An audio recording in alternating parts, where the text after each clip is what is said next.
Good evening and welcome to the Nighttime Heat, rated on Prime FM 105.5. This is the weekend edition of the program. This program is being aired rated on Prime FM 105.5 and also relay on Radio Gegema, that is in Nima County, Radio Kwatika in Bon County, and of course, Radio Wulagisi in Lofa County. Well, tonight promises to be very, very interesting.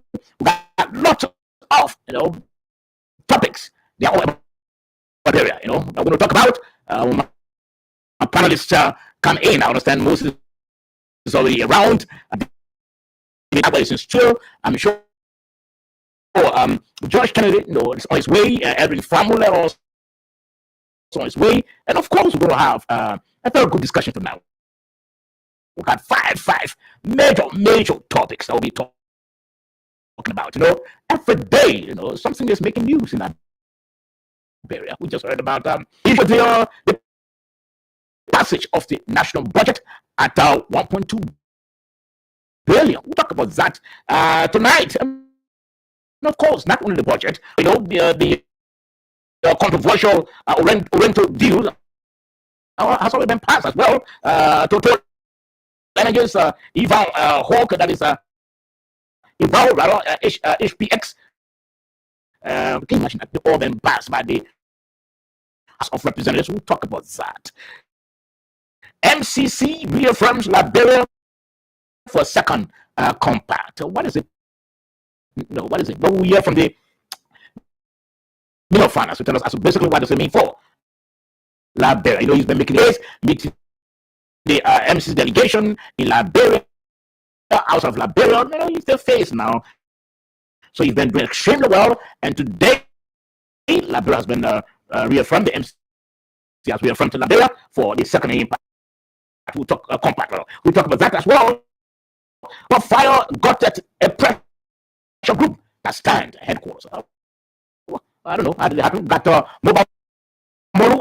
We conducted an interview. Got the video.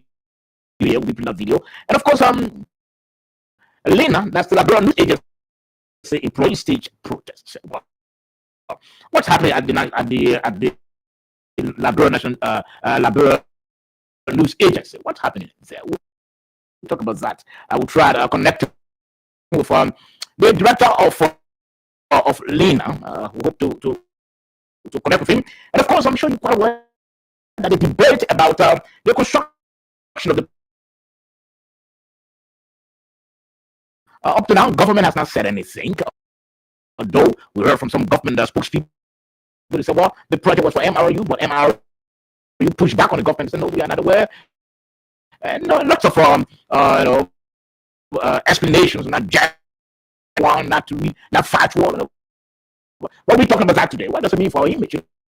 Especially building such a gigantic project. What does it mean for our image? We'll talk about that tonight as well. So that's the shape of the program. Like I said, this program is basically intended to create all sides, for all sides to come on the table, and of course we discuss about Liberia. That's the reason why I will tell you this program is not basically for the government. It's not a government run program. It's not basically intended to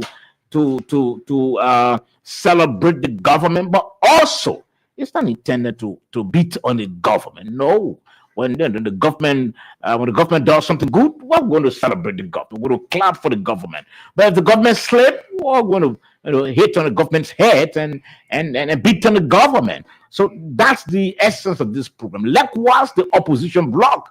If the opposition did something good, well, aligning with the government to improve the lives of the people, we're going to make sure to talk about, we're going to celebrate the opposition. But if they did something wrong, we're all going to beat on the opposition. So that's the shape of today's program. That's the nighttime heat. I know the heat will shortly be created because, all the panelists are already here. Like I said, tonight, we'll be looking at the House of Representatives passing the 1.2 billion national budget, passing also the Total Energies deal, They have on a whole the HPX deal. You know, this one is very controversial. It has been passed by the lower house. The rental deals also been passed. So we'll talk about that tonight. You know, in fact, we have a video of one of the lawmakers who differed. He said, "Well, you're not going to be part of that." We hope to hear from him as well. But before then, we'll talk about the issue of Liberia securing a new multi-million-dollar financing to accelerate Banga and many Coman Highway. A very big news again. Every day Liberia is making news. Let me try to welcome our panelists quickly. Moses Sandy is already on the backstage. Moses, welcome to the program. Thank you. Thank you, Saba. It's good to be back. And thanks to everyone in studio for the great job you guys continue to do. It's a pleasure to be back. Thank you. Okay. Also, let me welcome David Talbot. Talbot, welcome to the program. Thank you, Moses. Thank you, not Moses. Moses name came to my mouth because earlier today I followed his show when he was talking about the presidential villa you mentioned. Okay. And I follow him. So that particular topic is in the interest of Moses. But anyway, it's a pleasure to be here all the time. You learn to be critical. But you have Moses to contend. It's a pleasure to be here. You have Moses to contend with tonight. Edwin, welcome. Now, we didn't see you last Wednesday. Thank you, Slova. Last Wednesday, I was just saying to Brother George that I'm the vice president for the graduating class at the Louis Arthur Graham School of Law. Okay. And we're getting prepared for the end of our academic journey at the law school. So definitely we're doing other preparation. Hopefully by February, early March, we should be graduating from that institution. Okay. So based on that, we are doing a lot of planning. There are a lot of meetings that we have to carry on at night with our colleagues online or so. Okay. So that's why I was not here. Even tonight, I almost missed the show again because for the very first time, we are part of an organization called the Federation of African Law Students. And for the first time, Liberia has elected the first female president of that organization, which is Madam Ezeta Jones Howe from the Louis Arthur Graham School of Law. And she's also the president of at the law school. Okay. So we had that induction program today, and there is currently now there is the DINA aspect of that program going on at the ministerial complex. But I had to forgo that because I have an obligation to inform our people. Yes, so definitely have to be here. We really appreciate that today. We really appreciate that, Harley. Thank you very much. Let me welcome you also to the program, George.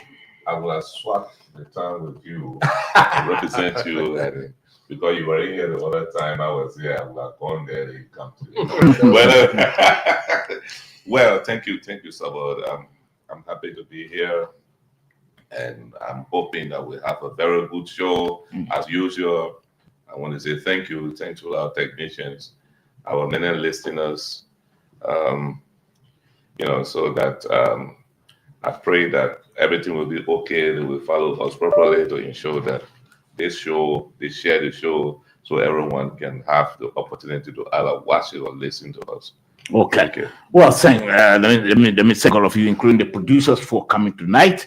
Again, listeners and viewers, you can share the show. Just tap Nighttime Heat on your Facebook page, and of course, go to share the show. Also on your YouTube, just tap Nighttime Heat so that you watch the show live online. And then you also share the show so that your friends, your relatives, your loved ones, your partners can also follow. Also, we are streaming live on Prime FM, Monrovia 105.5. We are streaming live. So please join us tonight.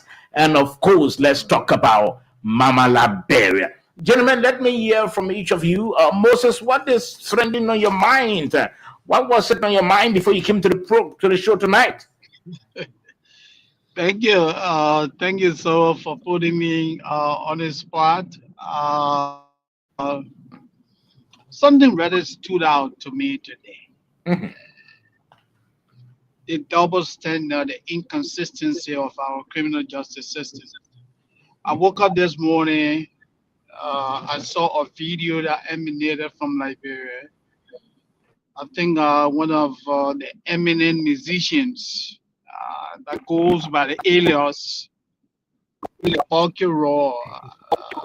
I don't know his name, but I saw LDA officers at his Okay, residence. let's talk Yes, about are you why you actually you can. Let's try to play the video. I think we have the video here. Let's try to play the video quickly. Let's try to play the video and then Okay. you can come in, Moses. okay? Kiro. I think Salahi, Bokiro is also here. Salahi fans, they are also here. As supporters of Bokiro.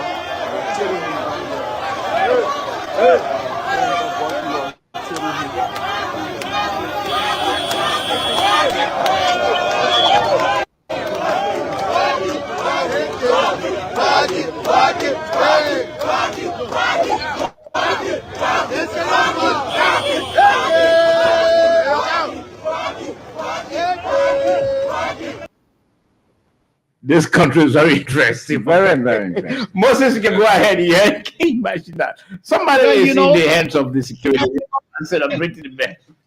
Moses, go ahead. Yeah, no. So so as I was saying, I saw this video, and this gentleman granted an interview to a reporter that was on the scene, and he publicly admitted that he smokes marijuana that energizes him to perform. He uses that for a social reason. And then he tried to draw a comparison between the United States and Liberia. And when the journalist asked him, you said, well, marijuana is legal in the United States.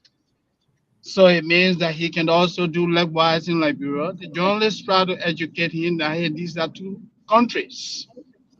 And he was still debating out of ignorance. In the United States, not every state marijuana is legalized. Even though marijuana is legalized, however, in order to smoke marijuana legally, you must have what they call medical card. It has to be prescribed by your medical doctor.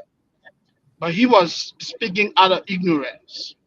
Now, this is what that really bothered me. This man was arrested by the LDA and taken to the LDA office. The LDA issued a press statement indicating that this man was arrested with 36 grams with more than 36 grams of marijuana. And in the LDA press release, they indicated that anything that has to do with drugs is a non-bailable offense. Now, after the publication of that press release, I saw a statement that emanated from this gentleman after the LDA released the man. So you see the inconsistency? They reported that drug offenses are non-bearable, but the man was released in less than 24 hours. Then the man comes publicly, even though he admitted in an interview that he smokes marijuana, he comes publicly and spews gibberish, talking about, oh, well, people went to a house, he's being targeted for political reason. So I'm wondering, I said, but what is this? This man said publicly that he smokes marijuana. Now he's coming, pointing fingers at people, accusing people of targeting him. So this is something that really bothered me. How are we enforcing the laws of the country? Are we being selective? Is it on the basis of who knows you? I would like to hear from you guys your take on this, because especially Mr. Famler, you guys are in the country, you know this better than I do. Help us understand when it comes to law enforcement, gentlemen. Thank you. All right. If somebody wants to speak on that, they can speak on that. But I'm sure everybody has something in the mind that they want to talk about, and maybe not the how you call it, Bucky Raw. Okay. We don't listen to. Look, to be very frank with you, we have an idiotic society. For example, Somebody submitted that, look, that's more marijuana. That is illegal as far as our laws are concerned. The person was arrested, and then people celebrated him because he was arrested for violating the law, because he was arrested before being in possession of illicit substances, and people celebrated him. And this is not unusual. We celebrated people who murdered people in cold blood, elected them to decision-making positions like the legislature. So it is not a strange thing. We sang songs like "You came and mine, came and pat, I will vote for you." Those things happen. So our society is very idiotic, and this is why these things are happening. For example, the man's arrested. The law says drug abuse, somebody who is caught or arrested for being in possession of narcotic substances, that particular crime is not billable. Yet instead, Bucket Roy is out, and he's boasting that he's out, and that after you've admitted, you're still looking for people to scapegoat that they are the one on the mind. Well, exactly about what some man I like to talk about, just that Moses brought about this. Well, look, for God's sake, government is continuity. I remember what I would call some bad decisions. You got a minute, please. Yeah, some bad decisions were made during the regime of former President Jaguar. Kabina Jana was ejected from his seat as a social justice. He went to court, the ECOWAS court. He won that case. And as far as the ruling of that case was concerned, Kabina Jana was found not guilty, right? And because of that, Kabina Jana is still entitled to his benefits. That Kabina Jana hasn't received those benefits. We are government failed to give him those benefits, and I hope that the president, Bishop Baka's government, will give him his benefits, because he was unfairly ejected from the seat as an associate justice. I think he went to the ECOWAS court. He went to the ECOWAS court and he won the case. The fact that he won the case, he's entitled to his benefits. Yeah, surely. And Brownie Samukai won a senatorial seat in Lofa County. He was denied, that seat, though the people of Lofa decided that it is this particular man who want to be our senator. He was denied. So, what sort of society is that? What sort of society are we running? Okay. All right. That was on his mind. And That's on my mind. Then he chose to talk about tonight. Let's hear from you. Yeah. Edwin. So let me say, I've been following the exchanges between two, not that older, but young folks on the internet of late. Okay. Kanyo Babala and Ta Wombe. These are two astute sons of Liberia. And what I have seen so far, it doesn't accord well for our society. If we're talking to the people who are down the line, who are behaving the way they're behaving when they went to pick up Bucky Raw, these are educated people who have transcended into society. Ta Wombe, I think he's in the legislature. And I see these guys using invectives on the internet, insulting each other because they're having different opinion or different exchanges. It is good that we have different opinion and different exchanges, but we need to be civil. Sure. Because these things, there are other people who are reading it and they're saying to us, are these the leaders of the country? Are these the people who want to aspire to become the leaders of tomorrow? They cannot even get into a civil discussions. They throwing inventives at each other, saying this other person, trying to bring them down. The hate is just too much in our country.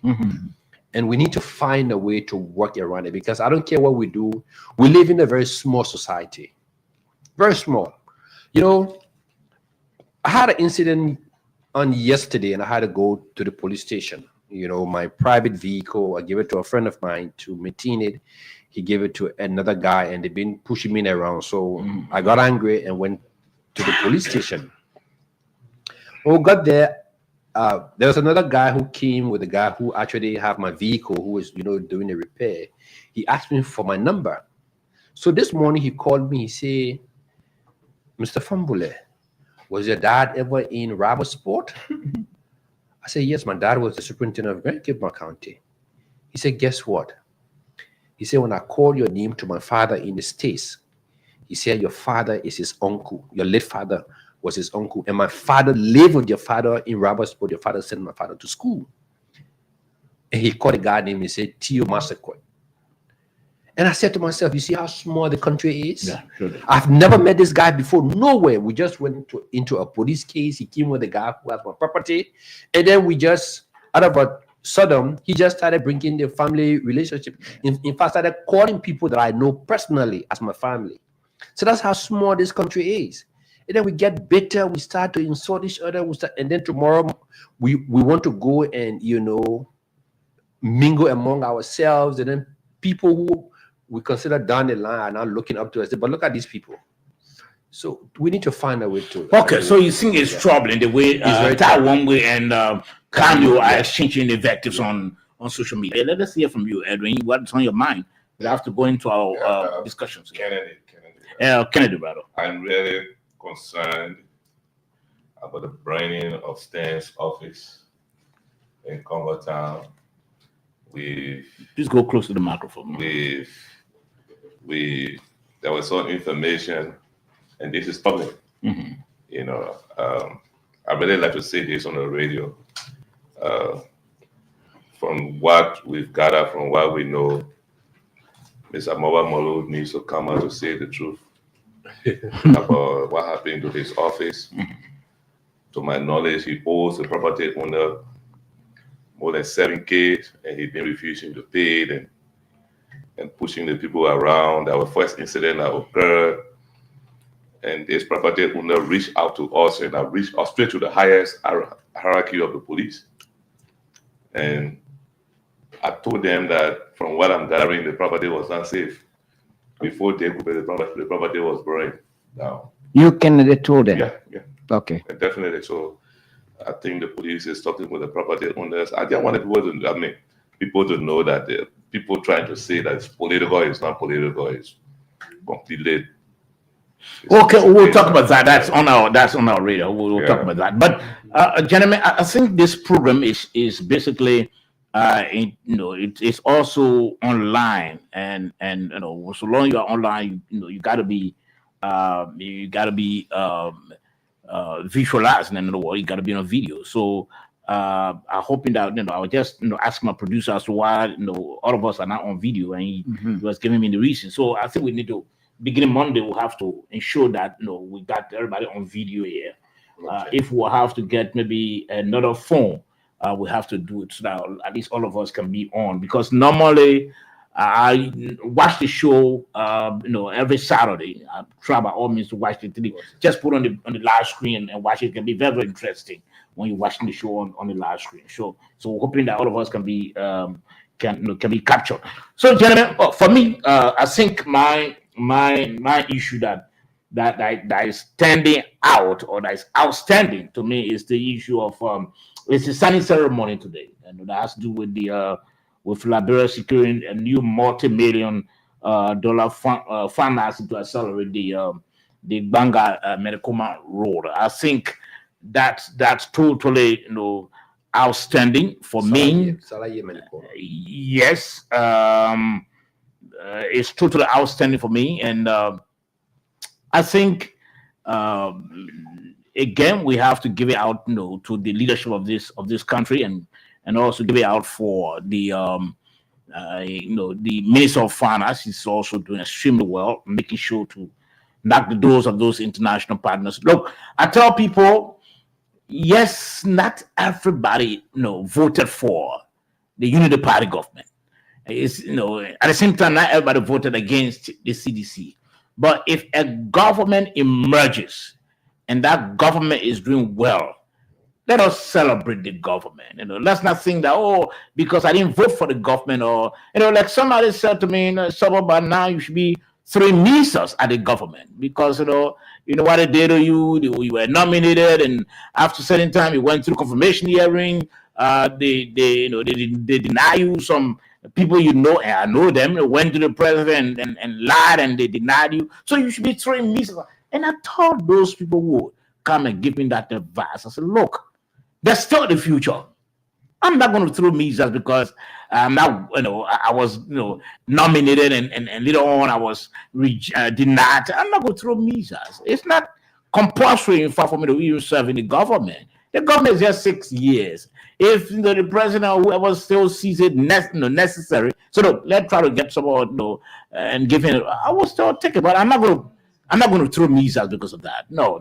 I'm too mature, and so that's our government. I thought, well, what we didn't know. All of us didn't vote for the government, but that's our government. So if there's any positives that the government has achieved, let's celebrate the government. Let's speak good of the government. Let us not be a hazard to our own institution, our own government. So let me give it out, to the Minister of Finance, the president, who's the head of the country, doing extremely well.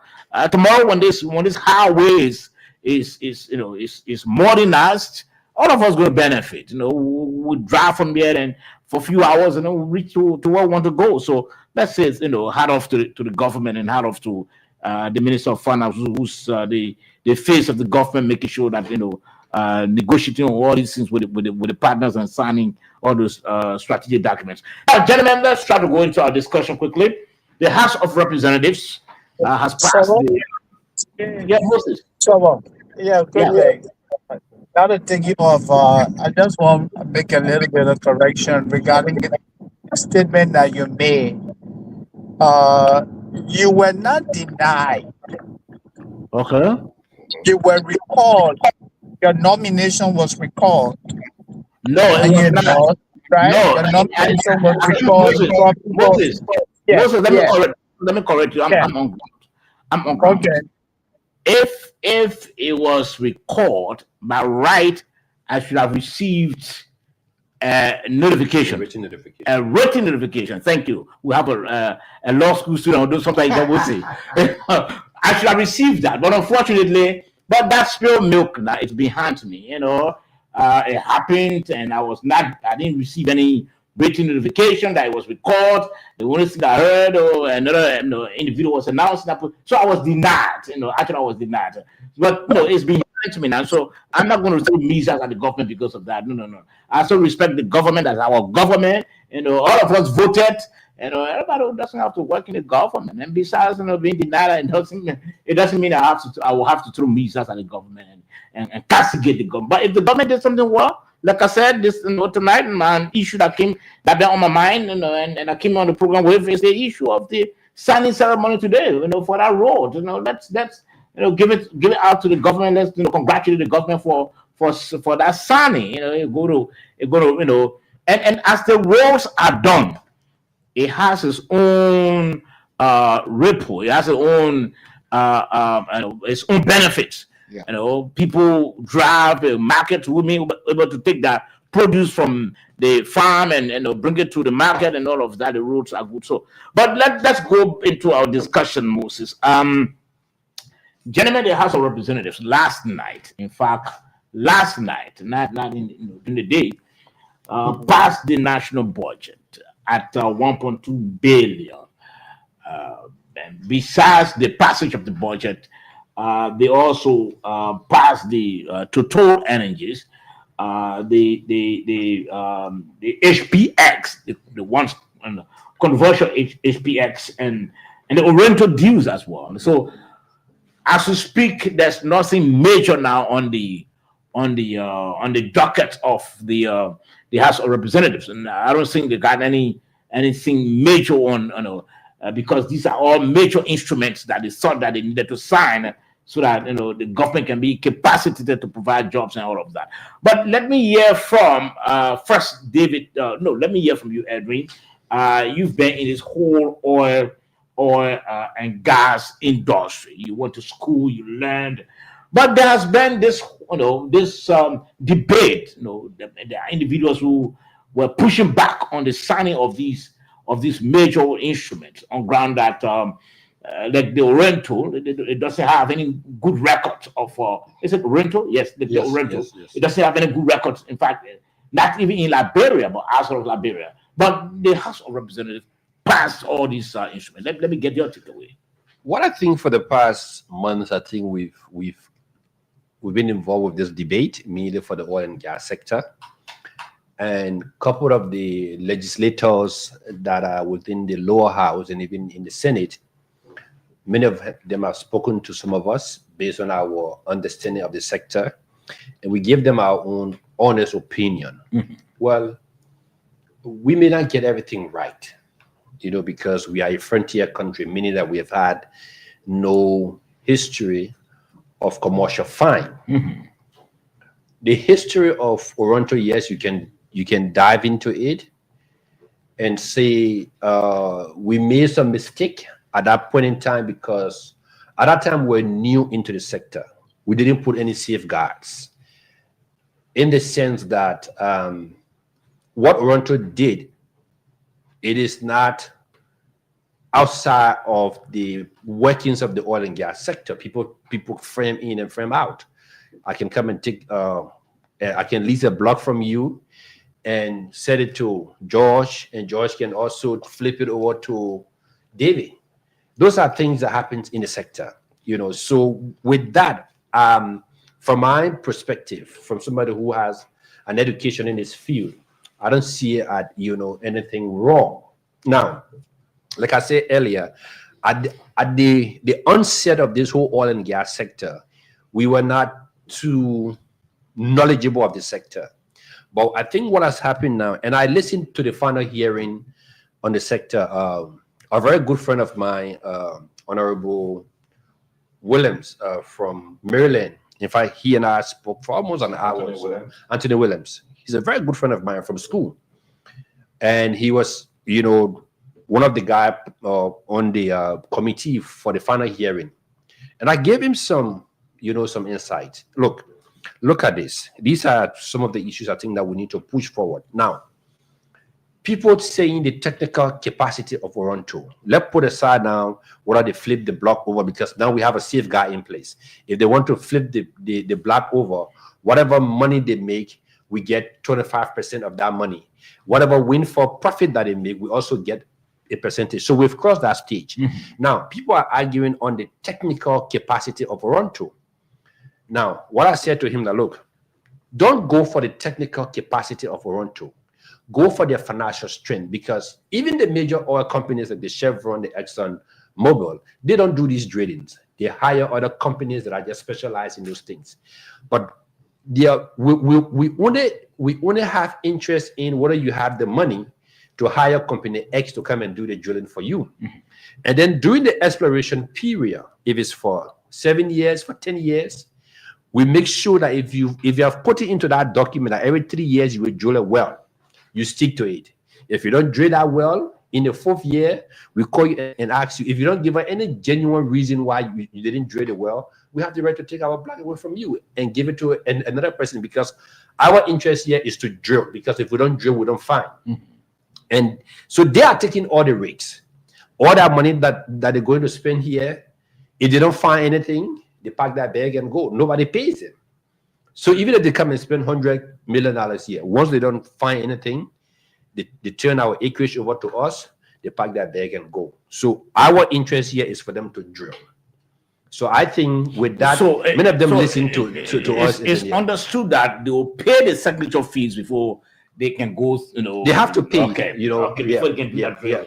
With the total, with the total deal, I don't think that they actually did any level of scrutinizing, because even myself, I've not seen that particular total, but I've read the Oronto contract, but I've not seen the total contract. I think they just base their analysis based on the history of Total, because they have a very good technology, and many countries that they have gone into where other companies have pulled out, Total have always been able to make a find. Okay, so let's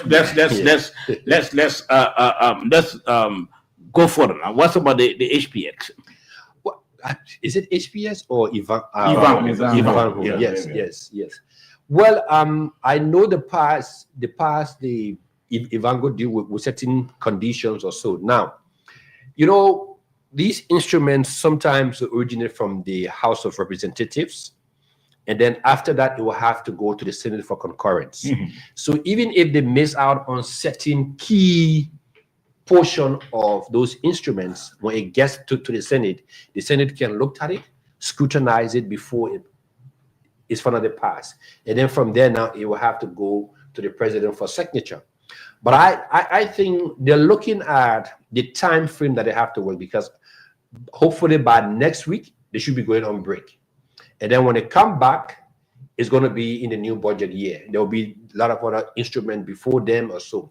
Now, with that aspect, they actually passed that whole Ivanko deal with some kind of caveat, and they have sent it forward now to the Liberian Senate for concurrence. The four major instruments that they passed Was Toronto, the budget. yeah, and the budget, yes.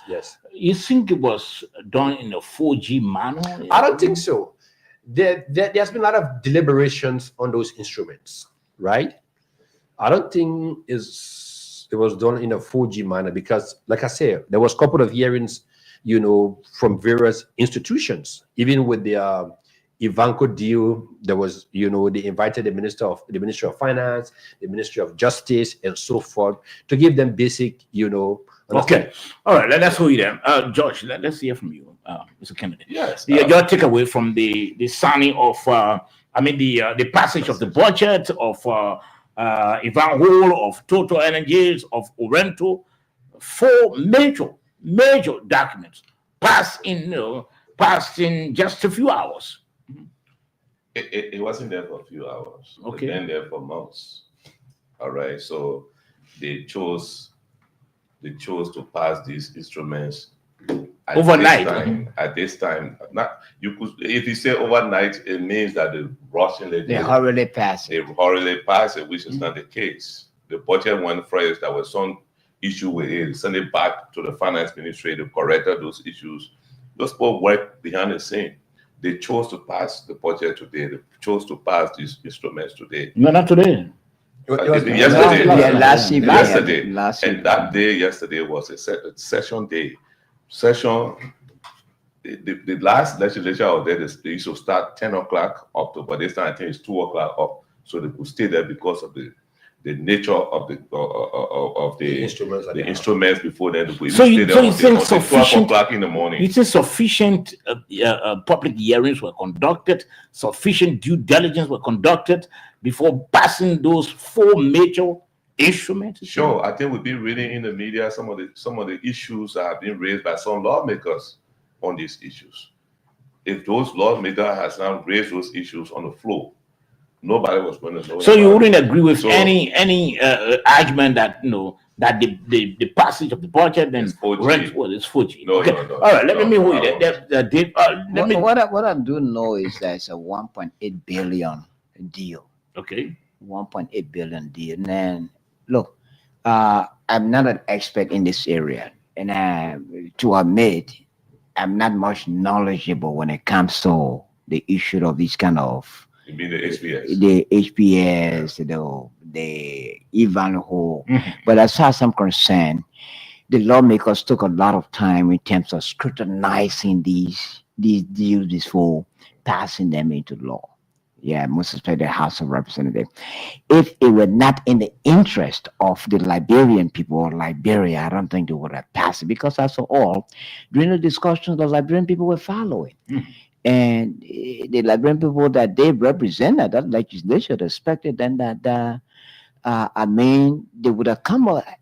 I believe that if those deals, these concession agreements were not in the interest of the Liberian people, I don't think those wise men or the legislators would not have passed them. Okay. Yeah, would not have passed them. So as far as I'm concerned, they did due diligence. They took enough time in the scrutiny of these various agreements before endorsing them for passage into law. Okay, let's hear from Moses. Moses, what's your takeaway? The national budget has been passed. Orento, that was once on a major scrutiny, has been passed. The Ivan rule has been passed. The Total Energies have been passed, and all were passed, during the night hours. Why can't do it in 8 hours? Let's hear from you, Moses. Well, look, Sabo, I was our guy that day. Yes, go ahead, Moses. look, I've always told you people, I think 2 weeks ago, on one of our shows, I told you people that you have a legislature that is an extension of the executive branch of government. The legislature is compromised. They varied some of these bills or run to. You know the level of debates. This company has no history. It has a terrible history in the public domain. Liberian who are experts in the business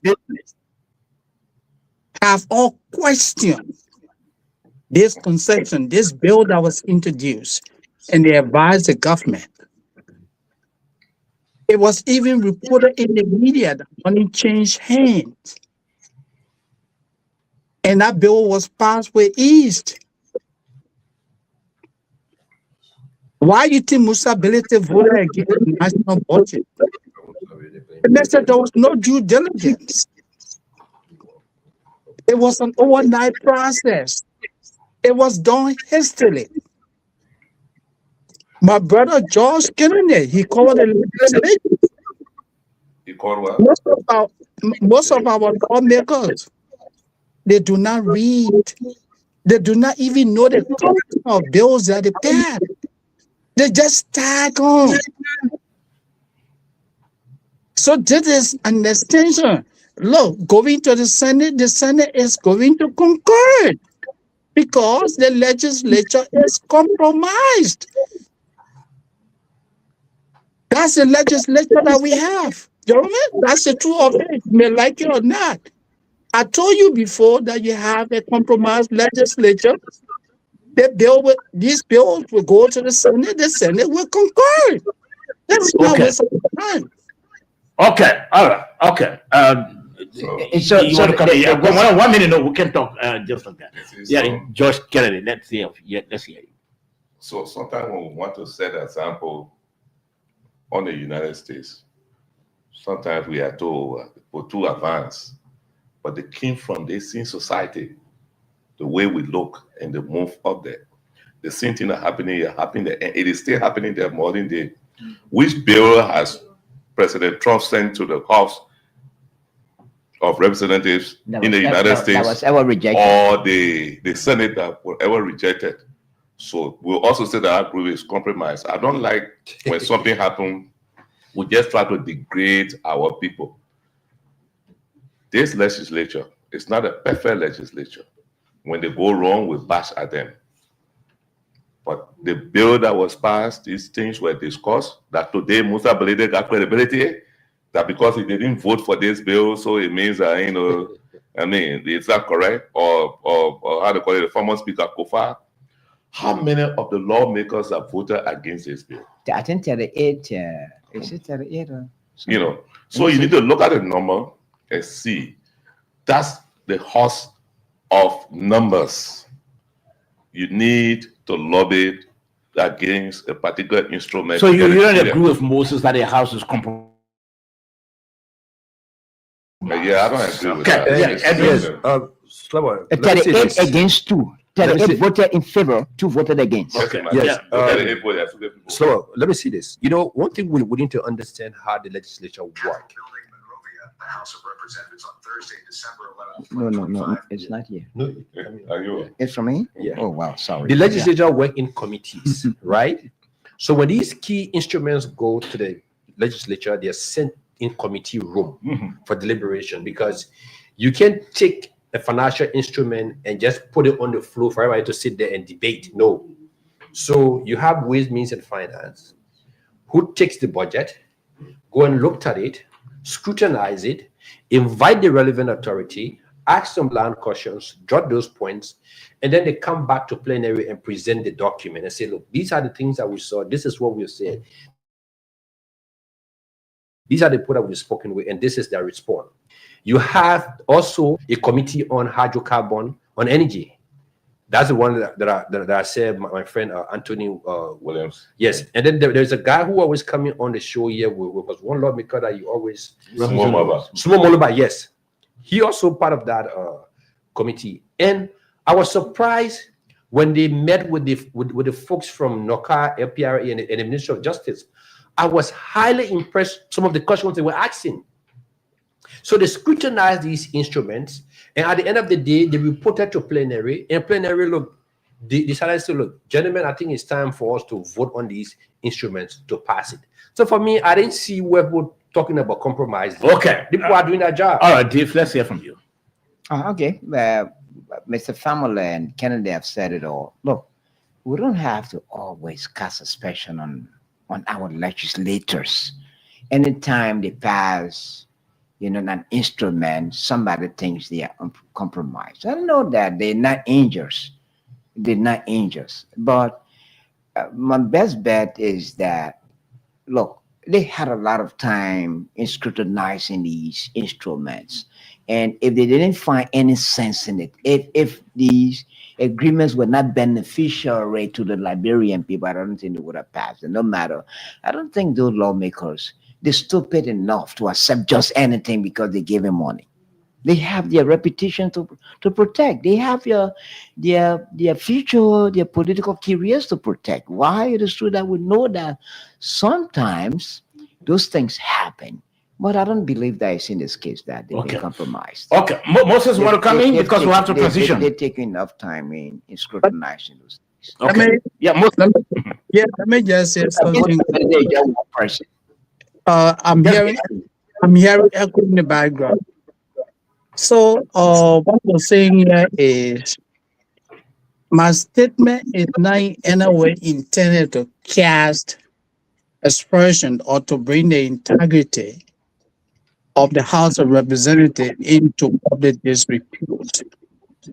I am simply saying to you, over the years, over the months, the legislature has proven to be a compromised branch of government. Everything that is an opinion, not a fact, right? Yeah, that's insinuation. Wait. Okay. I'm sorry, Moses, go ahead. Talk one at a time. I'm saying to you, I'm expressing my personal opinion based on information in the public domain. What we know about the legislature, the data that is in the public domain, where the legislature has conducted itself. You have a speaker who went publicly and declared to the world. So, Regine Speaker, you expect that man to resist anything from the executive branch of government? So, man, let us not waste our time, man. Let's move forward. I know how Mike Johnson ever to anything. Okay. Look, for example, Kennedy and Sabo. When Kennedy came in, he raised an issue. Can Moses tell us when was the last time that? Speaker Mike Johnson. When was the last time that American Congress, or I don't know how what's the nomenclature? It's a Congress, right? Parliament. You US will call it Congress, right? When was the last time the Congress rejected a bill that was sent to them from the executive? Is it a question for Moses? It's a question for Moses. That's one example. When was the last time? So all the instruments that came from the White House to the Congress that were accepted or endorsed or passed into law, does it mean that those congressmen? Quickly, David, let me respond to the question you put to me, and this is what I would like to say to you. I did not come. You want to respond? Yes, I'm responding to you. David, I did not come here for moral equivalent. Are you hearing me? Say that again. Okay, I'm going to say I did not come here for what we call moral equivalence. Meaning, if he did something bad, and I also do the same thing bad, then it means that the act is justified. And that is where you guys are taking the discussion. I did not come to make a comparison between the United States and Liberia. No, these comparisons are necessary because you can consider. Okay. You can. All right, I love you. In a condescending manner when in fact the same thing is happening all around the world. In the Even 21st century. the most sophisticated U.S. Congress, these same things are happening. So you can talk about Liberia in a condescending manner in the absence of facts. You don't have a shred of evidence to produce here that the legislators have been compromised. That's my argument. There are facts. There are facts that are not debatable. These are suspicions. No, let's listen to each other. Yeah. Please, These are the suspicions. message are coming. The message are facts that are available. Allow the men to learn. What are the facts? David, No, allow no, the men to learn. I think we have to increase the heat here. David, allow the men to learn. Yes. Go ahead, Moses. Moses, go ahead. Write your speech. Okay, so let me take you back to more things that make me to say that you have a compromised legislature.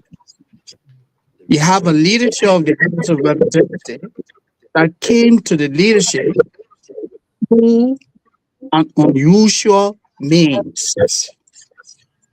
And the executive did everything it could to justify that.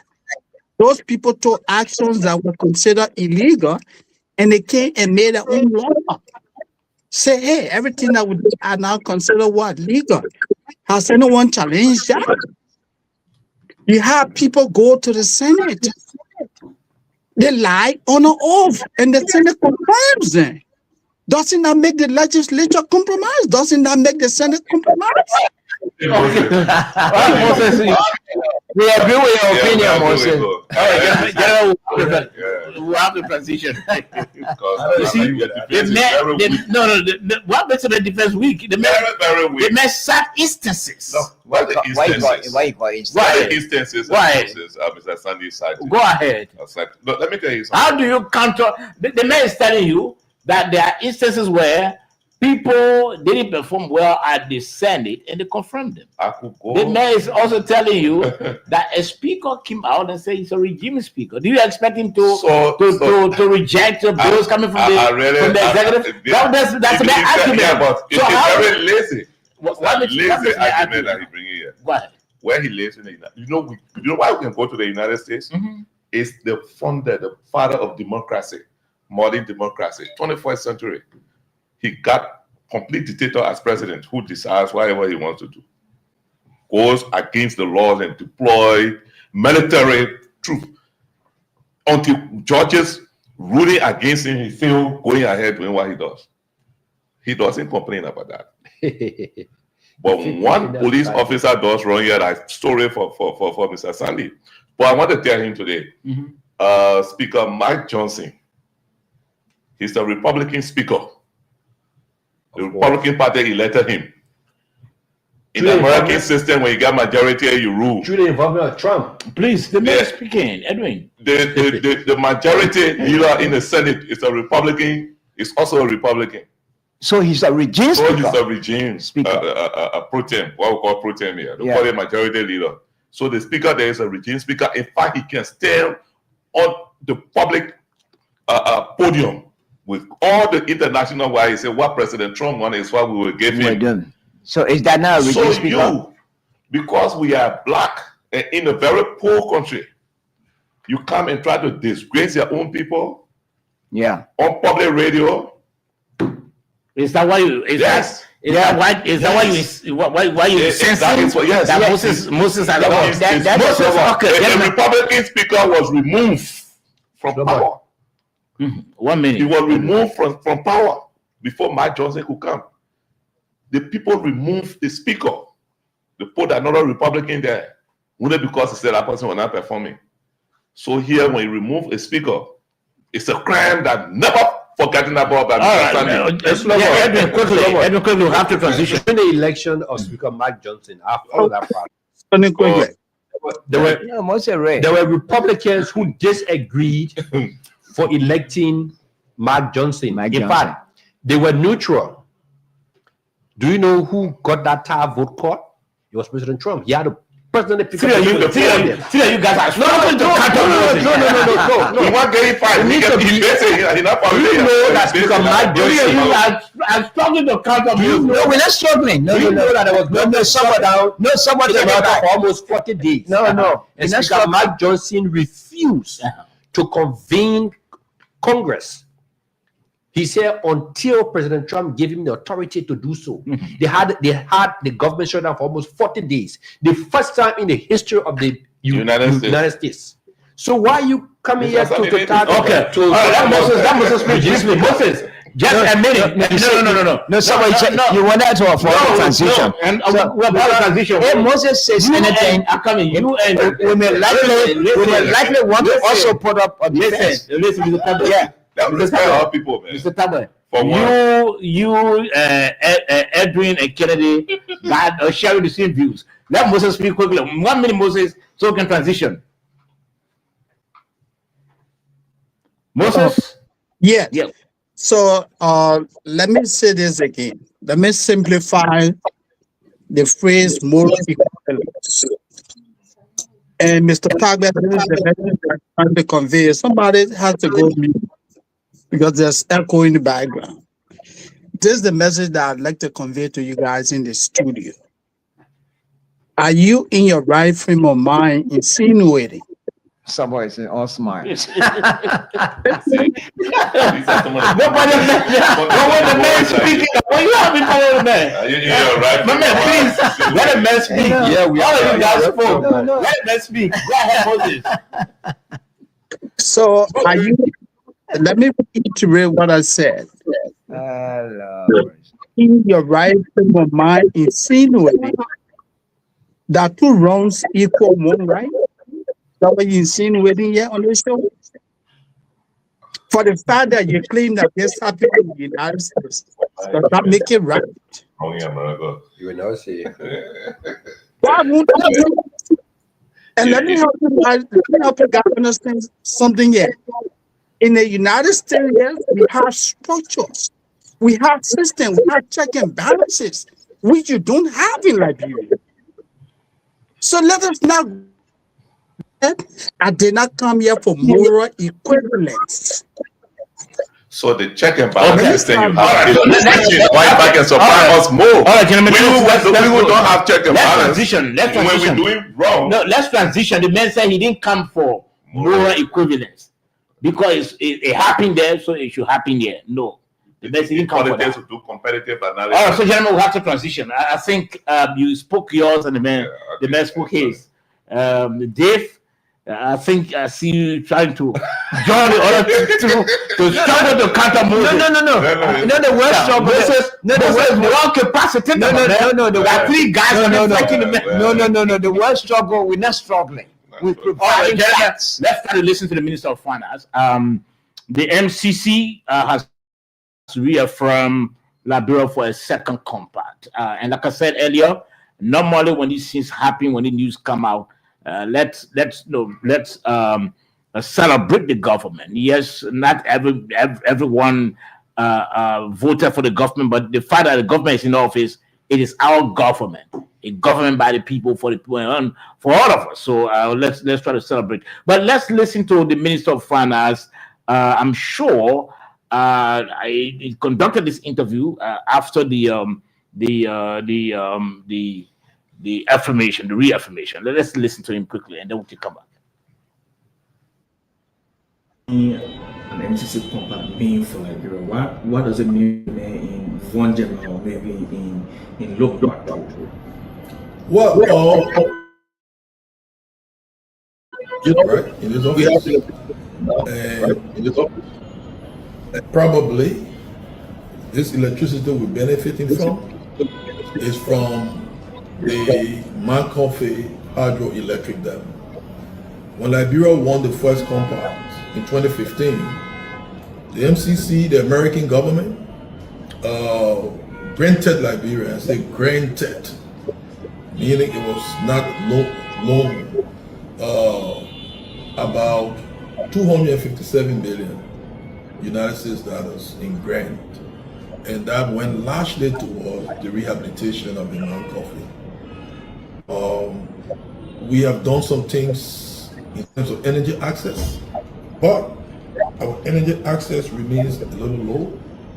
We have 33% as a country.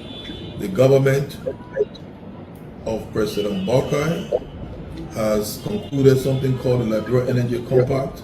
We intend to ratchet up energy access to nothing less than 75% in 5 years and reduce the cost of energy. What does that mean? What does that mean? It means that businesses can operate more profitably. One of the biggest cost drivers, and one of the things that is sucking into the profits of business is the cost of power. Generator, running generator, buying fuel. If you can have access to power, it reduces your cost materially. And when your cost reduces, what happens to you? You get more profitable. When you get more profitable, what happens to you? You expand. And when you expand, you employ. So people talk about the private sector being the engine of growth. And I usually say energy access is the engine of the private sector. So I'm just giving you an example of what an MCC compact did for us. Now, the good thing about a grant from the MCC, it is you don't pay back. It's a grant.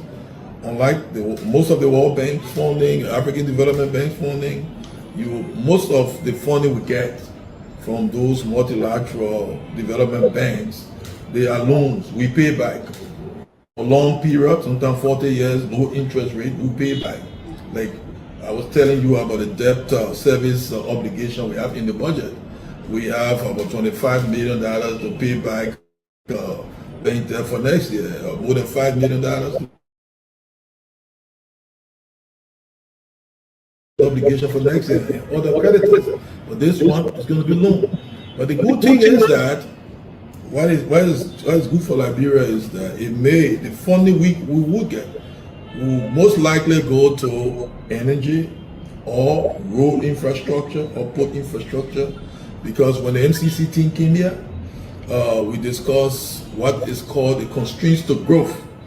And as happened before in 2015, these key areas, energy access, infrastructure improvement, and others were deemed as key constraints. So the constraints remain. So you see us, even in the budget, we are giving 50 million of the extra money that we expect to get after the ratification of the Meta agreement, the 200 million. We put 100 million in energy and roads, because we're signaling that that's our priority.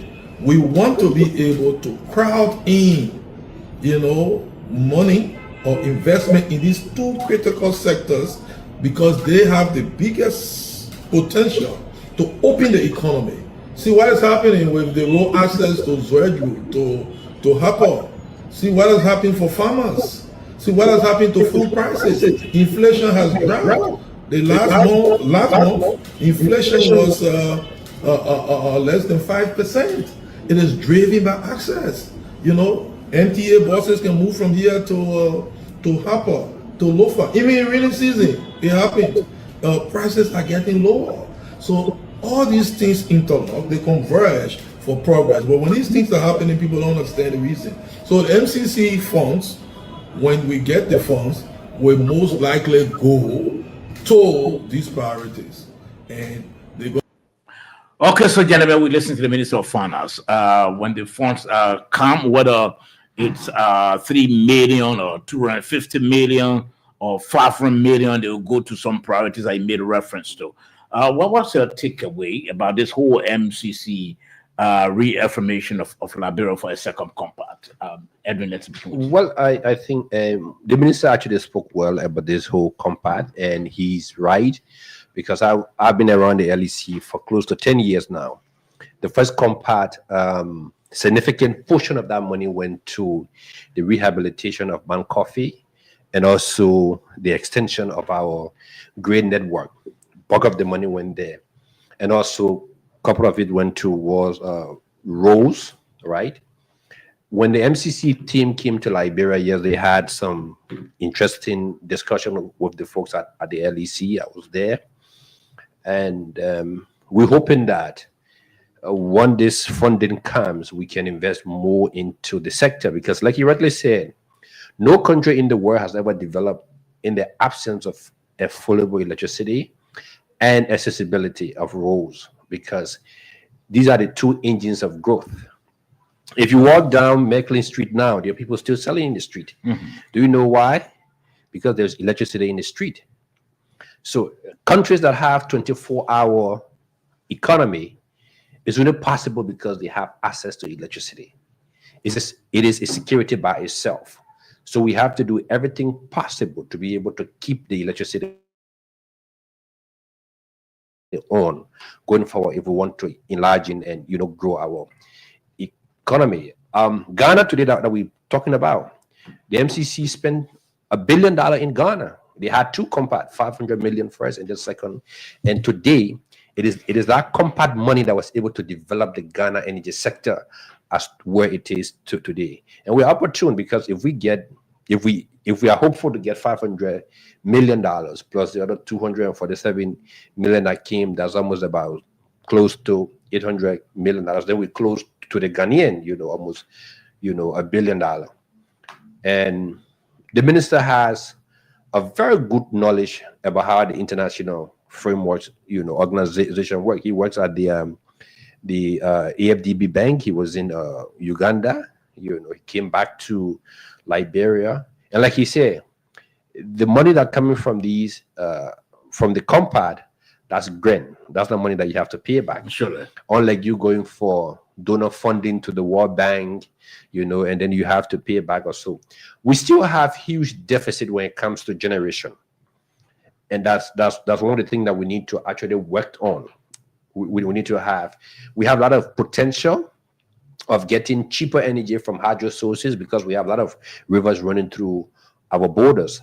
But the investment in those areas are very huge. The government does not have the money to do it. So when we having these international partners coming in to help us, I think we should celebrate it and pray to push for more to come to our country. Okay, Moses, let's hear from you. You listen to the Minister of Finance talking about where the money will go when the money comes. What are 2 million? What are 3 million?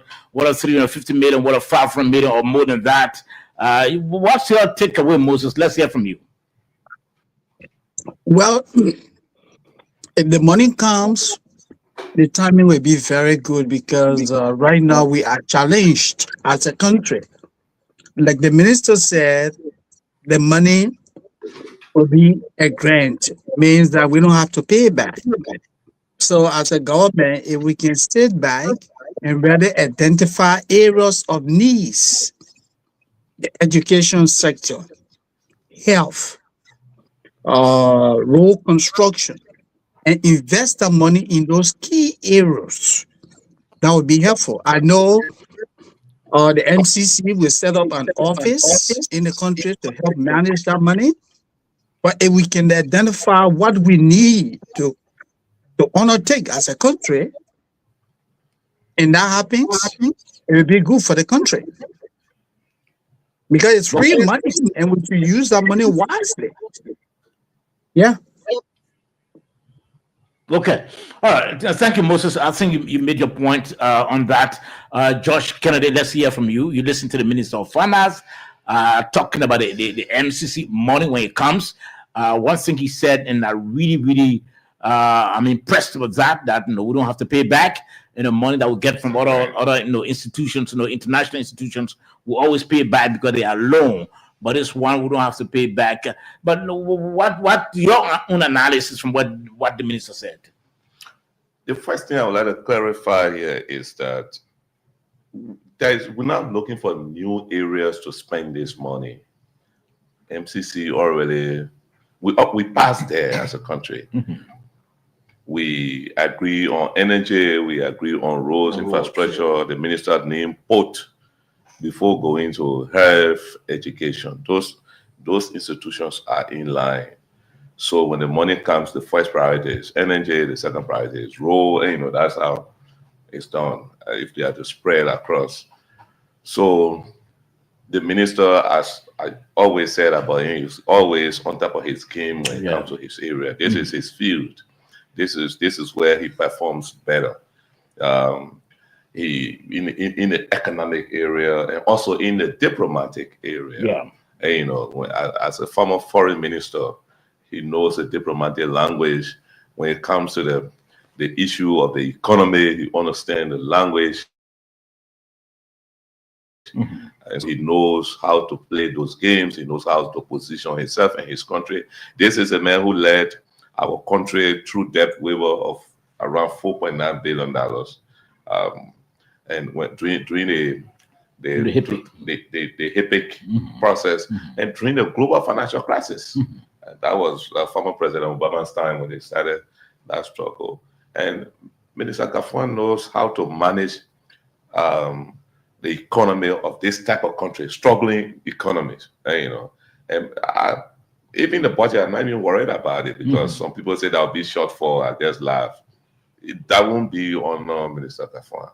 I'm sure about that. So he knows. I mean, we're on the right course when it comes to achieving this thing and then winning for our country. Okay, Dave, let's hear from you. You listen to the minister. What did you get from the first thing? What is the MCC? The MCC is a U.S.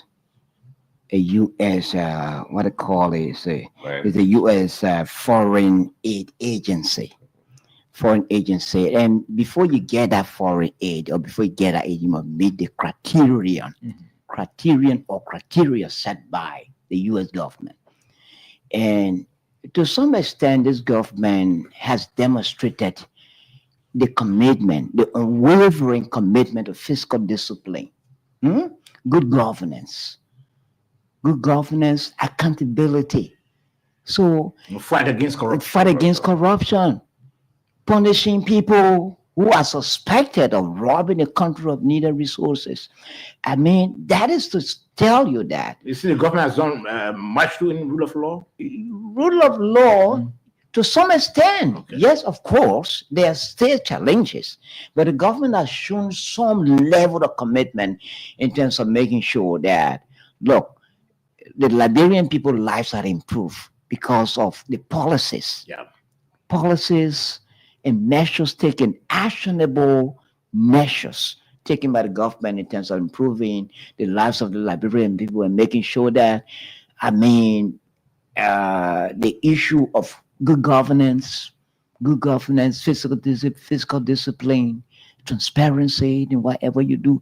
Had it not been the case, we wouldn't have been qualified. Yeah, surely. We wouldn't have been qualified. There are other countries that did not meet the criteria set by the U.S. government. Liberia has met that criteria. So we should all rejoice. But that doesn't mean that the government should be complacent. That's what it's world. Should be complacent. Okay. It needs to even work harder than ever before. All right. So that we can get more money to improve the lives of our people. All right, I think we've done with this the MCC stuff.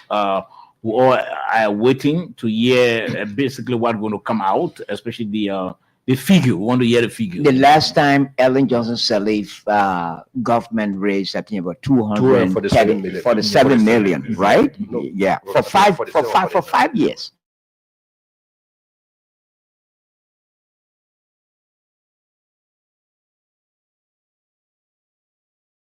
Of the exact figure, but there was more than 200 something million for 5 years because of the. For me, I'm very optimistic that we'll go above that. We'll go above that. Yeah, get about 350 million or 300 million. I'm sure more than that. Now, gentlemen, let's talk about quickly. Let's transition. You're listening to the Nighttime Heat, right here on Prime FM 105.5. This program is being relayed by Radio Gegema, Radio Kwatika, Radio Wologisi, also outside of Liberia.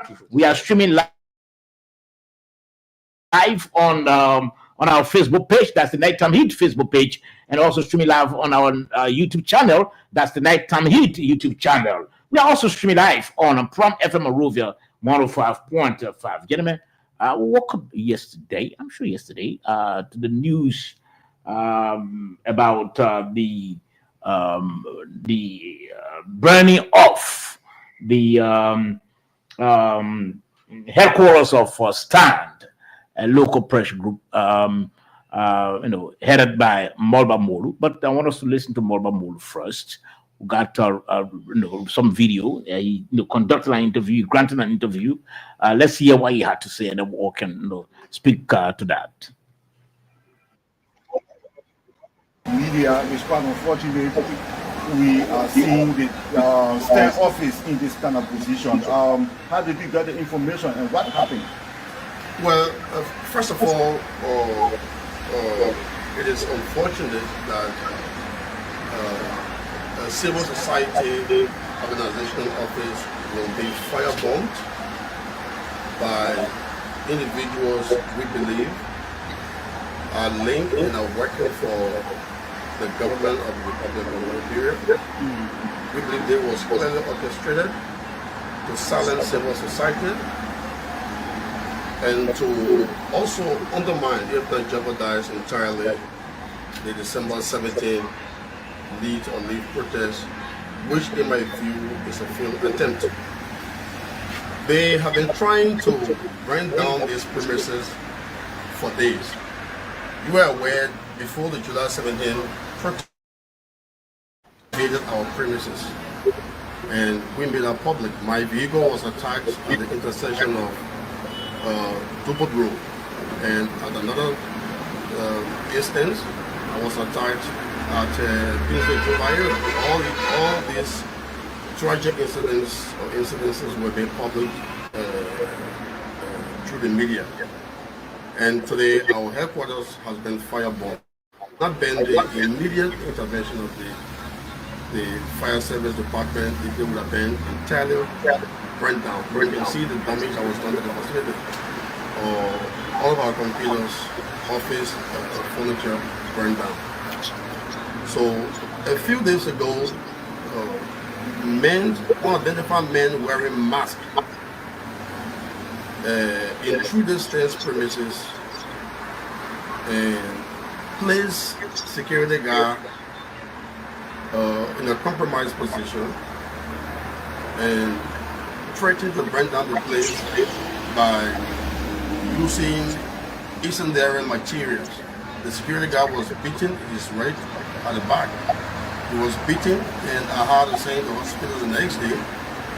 The medical reports are available, prescription, everything from the hospital is available. He had gone to the hospital to be treated in the aftermath of the beating down knowingly. They did not succeed in burning down the facility. And this morning,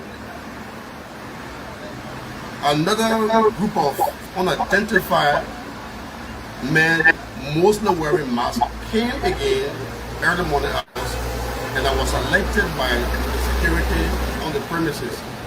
And so, as one who believes in the rule of law, who, despite the fact that the police has demonstrated egregious disfavor, egregious display of arrogance and harm towards Stan and his membership, but yet we thought to give the police the benefit of the doubt. So I went to the police depot this morning at around there between 2 to 3 o'clock in the morning. It was before the police got there. That was before the fire incidents. And I complained to the police and depicted the entire scenario, gave them a complete narrative of what has been happening in the last few days, if not week.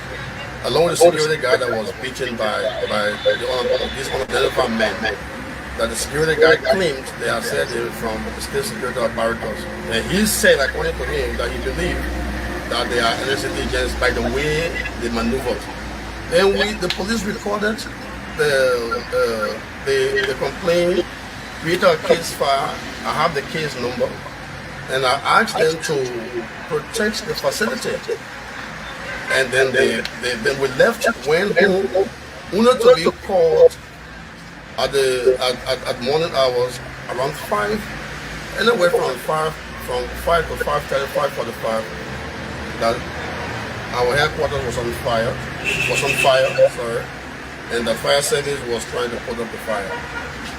And so that was how I came on the scene, and then I was speechless because I would have never thought that such things were possible in these during the dispensation of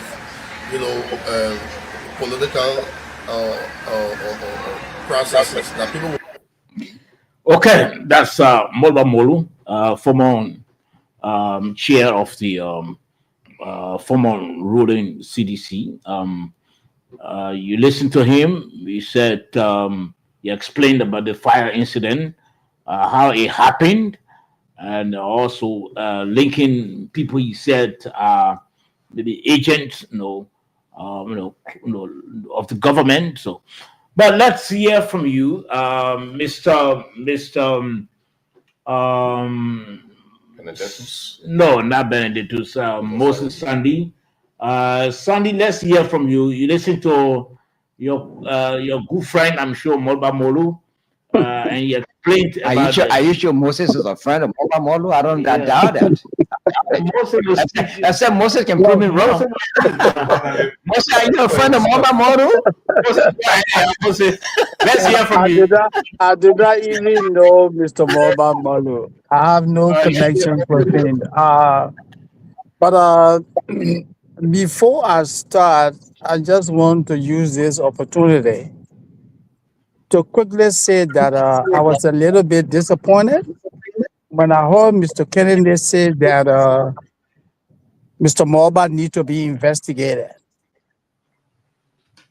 Only because he spoke about what happened at the party headquarters, and Mr. Kennedy's allegedly claim that this guy allegedly owed the landlord more than 7,000. I'm sure he's talking about US dollars. That is not enough for Mr. Kennedy, a journalist, to bring someone's integrity into question. To make the claim that, oh, well, he need to be investigated. Well, let me also say this about Molba Molu. Molba Molu has integrity problem. I'm not saying it. It is in the public domain.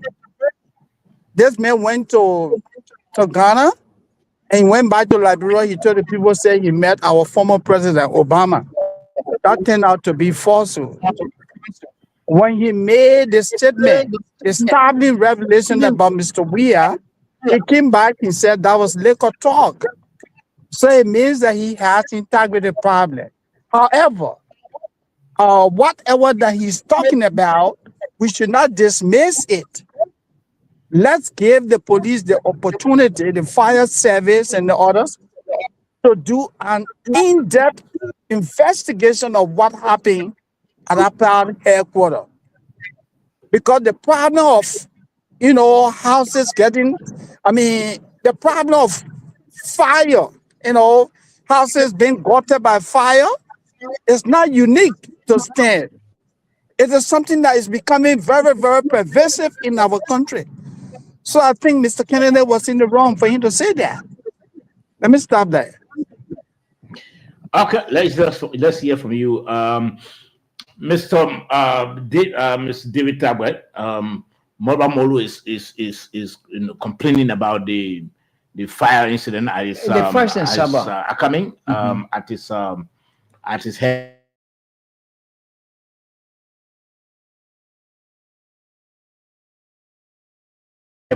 17th of December. Let's hear from you. Why we said big protest? Why? He's planning this big protest according to him. That adjective is misplaced. Big protest. What makes it a big protest? The last time Molba Molu had a protest, he struggled to even gather up to 500 persons. And it took him the whole day to find people to be part of that protest. So what makes it a big protest? I disagree with the adjective, Sabo.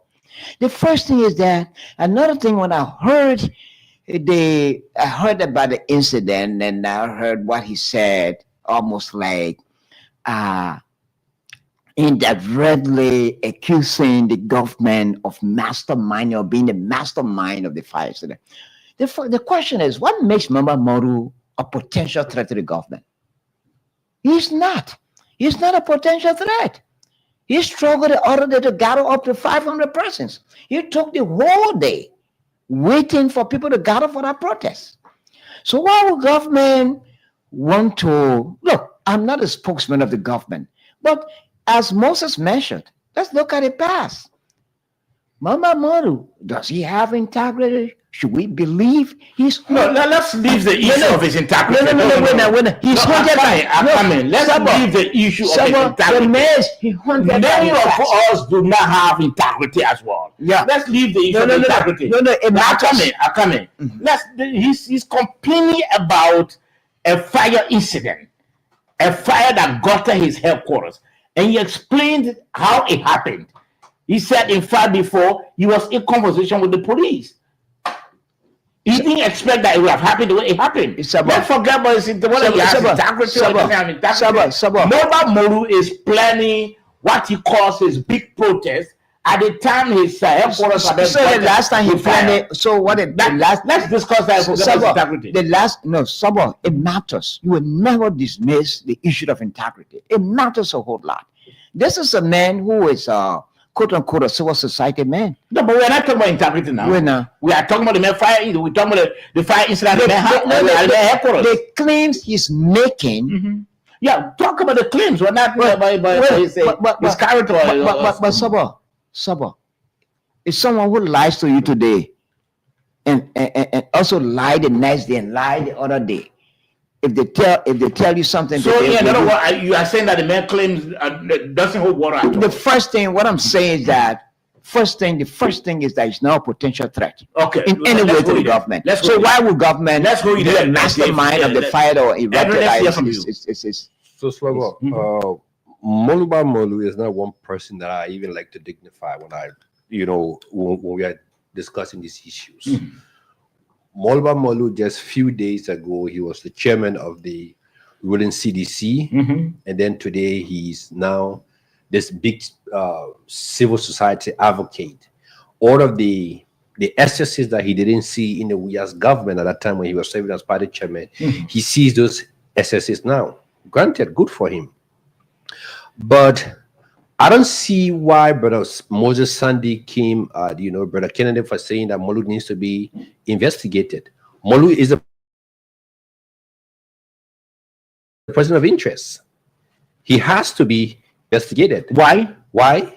Because he had already made he has already pointed an accusing finger of the government without even allowing the people who had the expertise to come and investigate the cause of fire. My grandfather's property got burned. Did we point finger at anybody? It just happened a few days ago. Seti's factory got burned in Gardnersville. You mean Joria House? All right. The current NSA director house got burned. Did they point finger at anybody? Sir Joseph. These fire incidents are happening in different. What the models say? When you listen to him, they keep pointing finger. I want to ask. No, yes. No, I'm coming. No, he did. He did. They keep pointing. So let me clarify for the man. All right. I'm coming. Now he pointed finger and say that he says state actors. Okay. Right. Now the thing is that we all need to be very, careful and smart around here. Molu is planning his annual December 17 protests. Is he gaining momentum? No. We all know for the past 1 or 2 weeks, he's been fighting to be able to even galvanize resources to go in there to see if he can get people out. Is this a way that he's trying to gain sympathy to say the government is after him or people from the state are after him?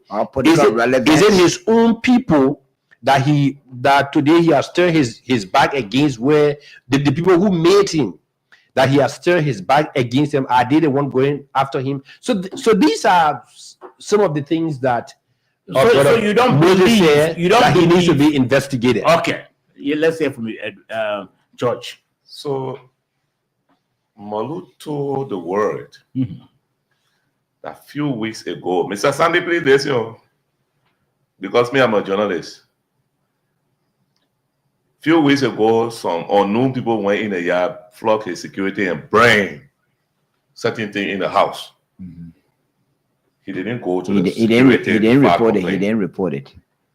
He didn't go. He didn't file a complaint to anybody. Or even call a news conference. Or even call a news conference. Nothing he announced to the public. The Malu that we all know. Secondly, Malu told you the same morning that they burned his house, his office.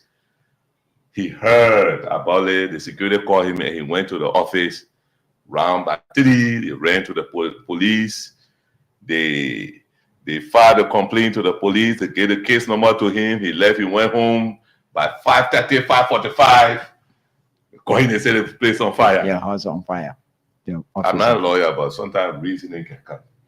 But let me give Mr. Sandy some backgrounds why maybe Mr. Sandy doesn't know what happened. But anyway, I don't want to prejudice what's happening. But really, this matter is critical. This matter has been unfolding over rent, notice. Somebody doesn't want to move. I got the tip off on this matter when I knew that I was the security, and I decided to call the state security. I even called 100. He didn't answer. I called 102. You get it? And he linked me to 109. Okay, let it be so. Let the whole thing went before the building could burn. Okay, and you will hear the story, Mr. Sandy. You're not here. So who doesn't want to move now? Malu. Okay, he owes the people. He owes the people. Okay, the people been trying to move and he's been refusing. And he's been causing chaos in that yard. You will hear the story. So is that a justification for Brenda? Look, the investigation. I want to say I don't want to preempt anything because it's already before the police. Okay. So, this matter is before the police. Yeah. So Mr. Sandy, 1 minute. Mr. Sandy. Yeah. Mr. Sandy, I'm not going to go the route that you took to accuse me, but I'm telling you, you were here as a journalist. You went how far you went. I was here as a journalist. I went how far I went in terms of integrity, in terms of reporting facts. So I'm not going to go after you. I don't know your records here. Okay. You can say it. All right, let's hear from you, Sandy, quickly. Moses? Look, guys, this is what I said. The statement that emanated from my brother Kennedy, it has nothing to do with the property being gutted by fire. It is very difficult to establish that because someone allegedly or his landlord, that's enough for this person to set the property on fire. How can you validate that, Mr. Kennedy? I just told you, maybe you're not listening, Mr. Sandy.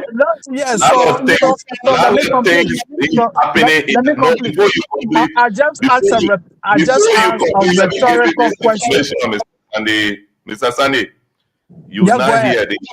The information I got, you don't have it. I'm telling you, I can't say what, I don't want to prejudice what is happening. Then you stay saying, how can that be? I won't tell you, sir. Yeah. So Mr. Kennedy, just by the background information that you have, I think it is still erroneous for you to go public and make a statement that prejudices the case. This man made a claim. He said his office was guarded by fire, and he attributing that to people in the government. Let's leave that with the fire service and the police to do their investigation. But for anyone to say, oh, this man is obligated to his landlord, investigate him, that is that you're going off tangent. It has nothing to do until you can prove to the world that you have enough evidence to prove that this man actually set this place on fire. That's the point I'm making. I'm not accusing you. I'm only saying that you made a statement that jeopardizes the investigation. He said it. Thank you. Yeah, when I say the mess will be need to be investigated, it's crime, man. Thank you, Council. All right, so gentlemen, like you said, we are all aware that I'm sure the matter is before the police. The police is trying to investigate the matter, or the fire service. or the fire service, but I'm sure the police will also be involved. Let's wait. I'm sure between now and Monday, we're going to hear whether there were individuals who were connected to the burning of Stan's office. But if like my colleague said, I don't think because he was indebted or he's still indebted, so it justifies the burning of his office. I don't think so. We're hoping that the police can launch a speedy investigation and get to the bottom of what had happened, so all can be aware of. So let's assume that let's assume that because he's indebted to the landlord, and because of that the house is burned, would it have been the government that burned it? No, but we're not talking about whether the government is involved or not. That is not a discussion, Tagba. That is not a discussion. That's not a discussion. No, ask a simple question. No, but that's why he implies. So the allegation is he says state actors. He believed that state actors did it. So the other aspect, the other side of the issue that will come, that's what he did. You say what we are saying, you don't think that somebody can own their own property. Why doesn't somebody can own their own? Let me tell you this today. In criminal proceedings, somebody can own their own property and sell it ablaze. Wow. For reason. It's unfortunate. And another thing is that it could be insurance, it could be a lot of other benefits that the person want to get. Another thing is that why isn't Molu thinking that the CDC that made him that he turned his back on can also, members of that party can also go after him. They may make him. We are not talking about whether because that is not established. If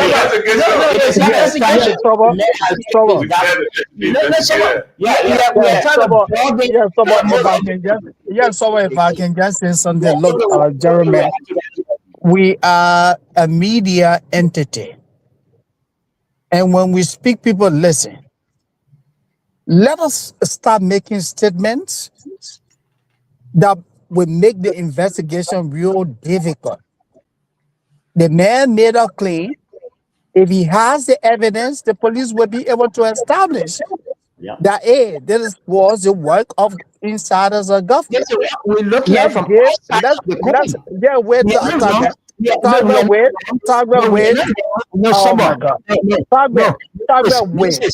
Moses, we are looking at this matter from all sides. You were talking, I wasn't talking. Allow me. Let me say. Go ahead. So the point I'm trying to say for you to even start talking about his past with the CDC.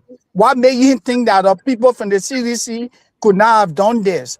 I'm simply saying we are a media entity. Let us report that there was a fire incident and the matter is being investigated by the police. We shouldn't have accepted the investigation difficult. The thing is, Mulbah Molu has alarmed over the burning of his office. And he linked the government to accuse the government. I didn't hear that. Please play the tape. I didn't hear that. You play the tape. No. Replay the tape. They're not accusing the government. Replay the tape. So that's why the other side coming. The message state actors. State actors. Producer. We still coming to play. All right, so gentlemen, let's transition quickly. Lena, what's the video concerning Lena? Let's try to, Lena employees want to stage a protest yesterday. Let's try to find a video quickly to listen to what the protesters. Folks, we hear the Ministry of Information. And as you may be informed that The Liberia News Agency is one of the departments here at the Ministry of Information. And of course, there has been some disenchantment from the reporters, and the reporters have been having some issues with the management. And you know, they have the Liberia start to bluff, okay, or neither to showcase anything. I would let. Please share the video. Please share the video. Thank you so much, Mr. Mopolo, as the president of the Make-Out Reporter Network. Congratulations again. But again, we want to say good afternoon to our viewers. Right. This afternoon we are here. We did not come outside to bluff, okay, or neither to showcase anything.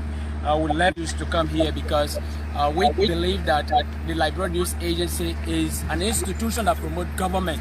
Okay. And it was established in 1978 to promote government function. So we are here to speak on behalf of this institution. You understand? Right. We are not politicians. We are journalists. We have correspondents.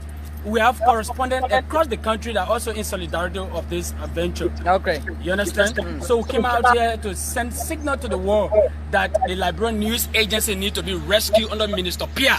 Okay. Since his inception in government as minister of this institute, it's totally dead. We do not have a website. We do not have an active Facebook page. Even me here, Reagan Levy, I have followers more than the Lina page. Okay. Government pay us every month. Why is this happening under this minister who said that he wanted to bring a change? You're getting paid, sorry. You're getting your salary every month. Yeah. And then why are you disenchanted? You should be complaining. Disenchanted because the budget of Lina is not being given to us. Since the inception of Minister Pia, we have not gotten a from our budget. Lina has over 350,000 in the budget. I stand to be corrected. No web station. Reporters are using their phones to do stories. It's unfair. This is the only news agency in the world that I know that does not have computers to work with. This is the only news agency that does not have website. People go to international travels or go to other places like Morocco to attend international or programs, and they ask those people, and we cannot give account or address of our website. Every day, even our director that he appointed, the director, he's been embarrassed. But he should be, sir. So your director, Lina has, you know, a director, and he's not part of your protest. This man is in a free. He's appointed by Minister Pia, so we don't care about him. Okay. We care about ourselves. We care about the government. We should be promoting the government agenda, the president agenda, at the international scene and locally. We should be promoting the government. You understand? That is why there are a lot of bad stories going out there, because Lina, before that, you know, Lina was on top of its game. Okay. Lina was vibrant. At the international scene under the past administration, even the early administration. Why under Minister Pia? What is your observation? You keep calling Minister Pia or Mayor Department. Or has your institution been called Mayor Department? You listened to him the other time when he responded to my question. Okay. Minister Pia said Lina is a Mayor Department, and I disagree with him. Okay. I disagree with him. Lina is not a Mayor Department. Lina is a news agency. If BBC want to quote a story from here, they will not quote OKFM, they will not quote any other station, no disrespect to other institutions, but they will say the Liberian News Agency. So why the disrespect? What do you think happening? Our budget needs to be rescued under Minister Pia. What's happening to it? What? What's happening to your budget? What do you... This current administration is not supporting the Liberian News Agency. We have a budget. What happened with our budget? The minister have said we don't have a budget. Is that true? Let me talk to a female. Madam, welcome. This is Inside Slasher. We have an official statement. I'm also seeing you with a placard. What's exactly going on? What is your own explanation about what happened? So I'm here today along with my colleagues because we are disenchanted with the way the ministry, or I should say the minister, has been treating us. What is that kinds of treatment you want to talk about? We have about 3 to 4 counts petition that we will read later. Okay. But then one of those disenchantments will be the workstation. We have a totally completely empty workstation. Okay. That is, there's no computer, no desktop, nothing. In fact, even laptops, they are not available. But we have a very big space that we call newsroom. How do we do that? How do we work in that kind of environment? We use our phones. We use our personal data to go live for government work. Well, gentlemen, we listen to the employees, spokespeople from Lina, Labrador News Agency. We listen to the plight of the employees. They cited and the catalog reasons for which they decided to stage the peaceful protest yesterday. Lina, that's the Labrador News Agency. The reason why we are emphatic on the name is because I don't think problems of those nature should be associated with Lina, where there's no computer. But let me begin with David Tagwe. Tagwe, when this government initially, I saw you were at Lina. You were there writing before. Yeah, you're quite correct. I am a product of Lina, Okay. Liberian News Agency, where I started my journalism. Yeah, sure. That's what I know. It was from Lina that EABC recruited me. Okay. You remember that, right? Mhm. So Lina, as far as I'm concerned, was a news agency that gathered news and even used to supply all radio stations and newspapers in this country, because most of their news came from rural Liberia. And so it was vibrant at that time. In fact, at that time when we were cop reporters, meaning trainee reporters, after the war, after the Chastel or they had to call the Rebel War, that was saying, it was a thing.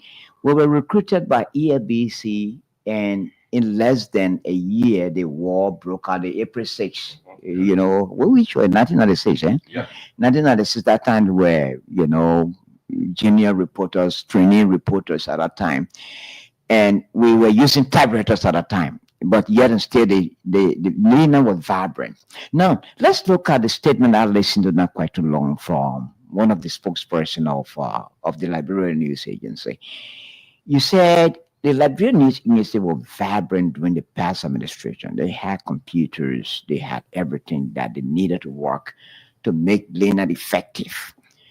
So in less than 2 years, where are the computers? What happened to vibrancy? That means if Lina was vibrant during the past 6 years and they had computers, then what happened to the computers now? Where have they gone? Are the computers malfunction, or have they all spoiled and need to be replaced, and this particular administration hasn't replaced them? Is this the concern?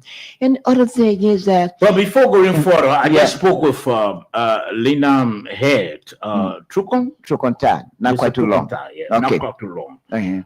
He said he's driving, but from what we've heard, it seems that he doesn't have a grip, because if you listen to what the young man said, he doesn't know. They asking about the Trukon. He said they don't even want to measure him because he doesn't have grip on him. But the first thing, if Trukon is the director general of the Liberian News Agency, Trukon should be much knowledgeable about what's happening. In fact, he should be the first person the reporter should be dealing with before even advancing to the Minister of Information.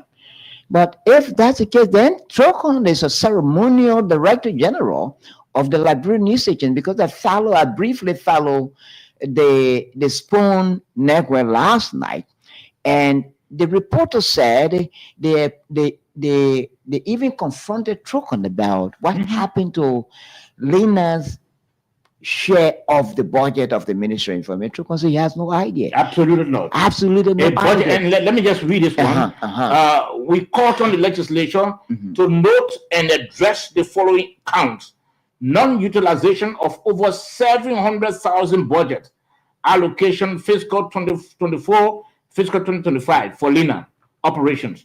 The allocation of over 700,000 for Lina remains in limbo for 2 consecutive years, crippling Lina's operations. We urgently seek clarifications on the status of these funds and requests your intervention to ensure the funds are used for the intended purposes, including restoring Lina's non-functional website, addressing operational and logistical challenges, supporting news gathering and dissemination activities, among others. The first thing is that the reporters, in my view, have been unfair to Minister Pierre. They haven't had a time to sit with Minister Pierre to get his view. They said, how do you know that? Wait. I listened yesterday. Okay. I told you I listened to Spoon Network. They said they've been making frantic efforts to meet with the minister. The possibility is that, yes, of course, they've been making frantic efforts to meet with Minister Pierre to get his side of the story or to talk to him to find out what is happening. They haven't really sat with him to tell them. You're making this thing complicated for the employees. No, I'm not making it complicated. Lina has a director general, right? Yeah. If there's a problem being faced by the employees under Lina, who's supposed to be going to the minister? It's a director general. Yeah. So if the director general is making it difficult, I mean, he's finding it difficult to see the minister proper. Why would you blame the employees? Some of the first thing, since the thing happened or has been happening, we haven't heard from the director general himself, Trocon. Trocon has never spoken about the situation at Lina.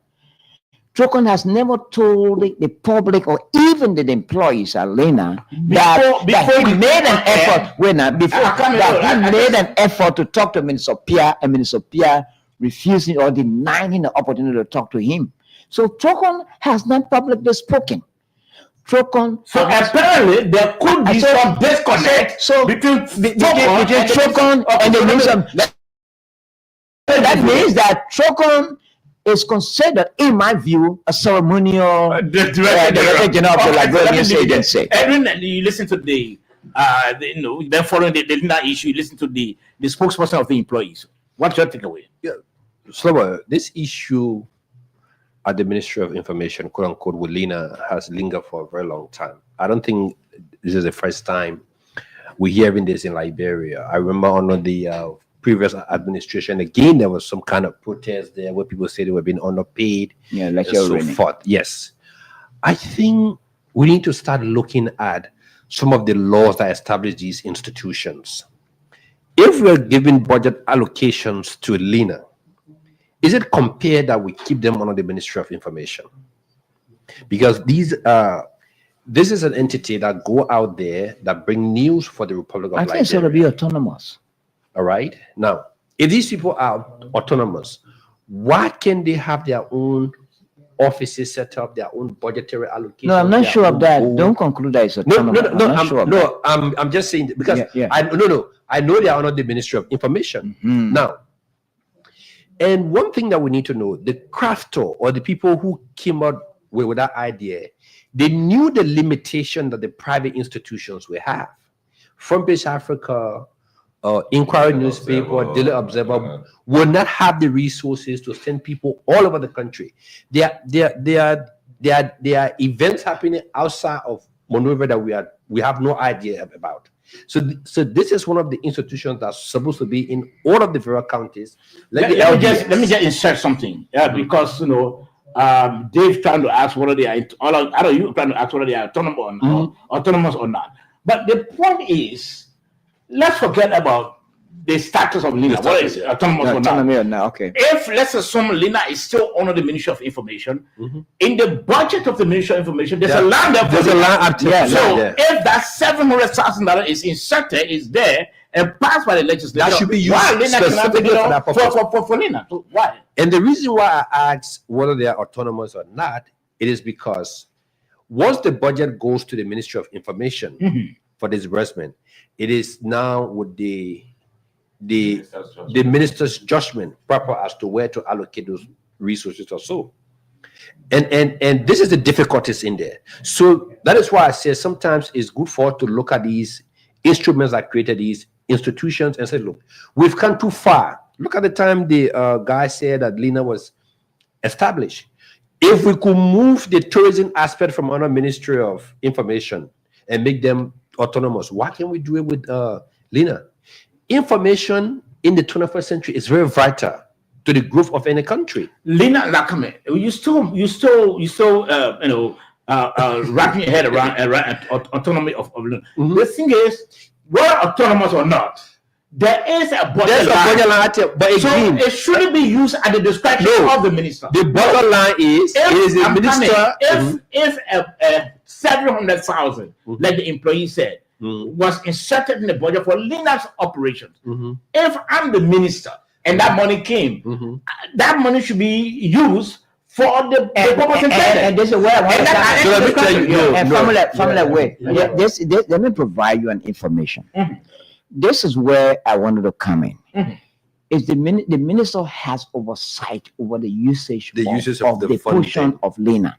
But during the previous regime, in fact, during the regime of Namwis Law, Namwis Law was giving the portion of Lena's budget, portion of the budget.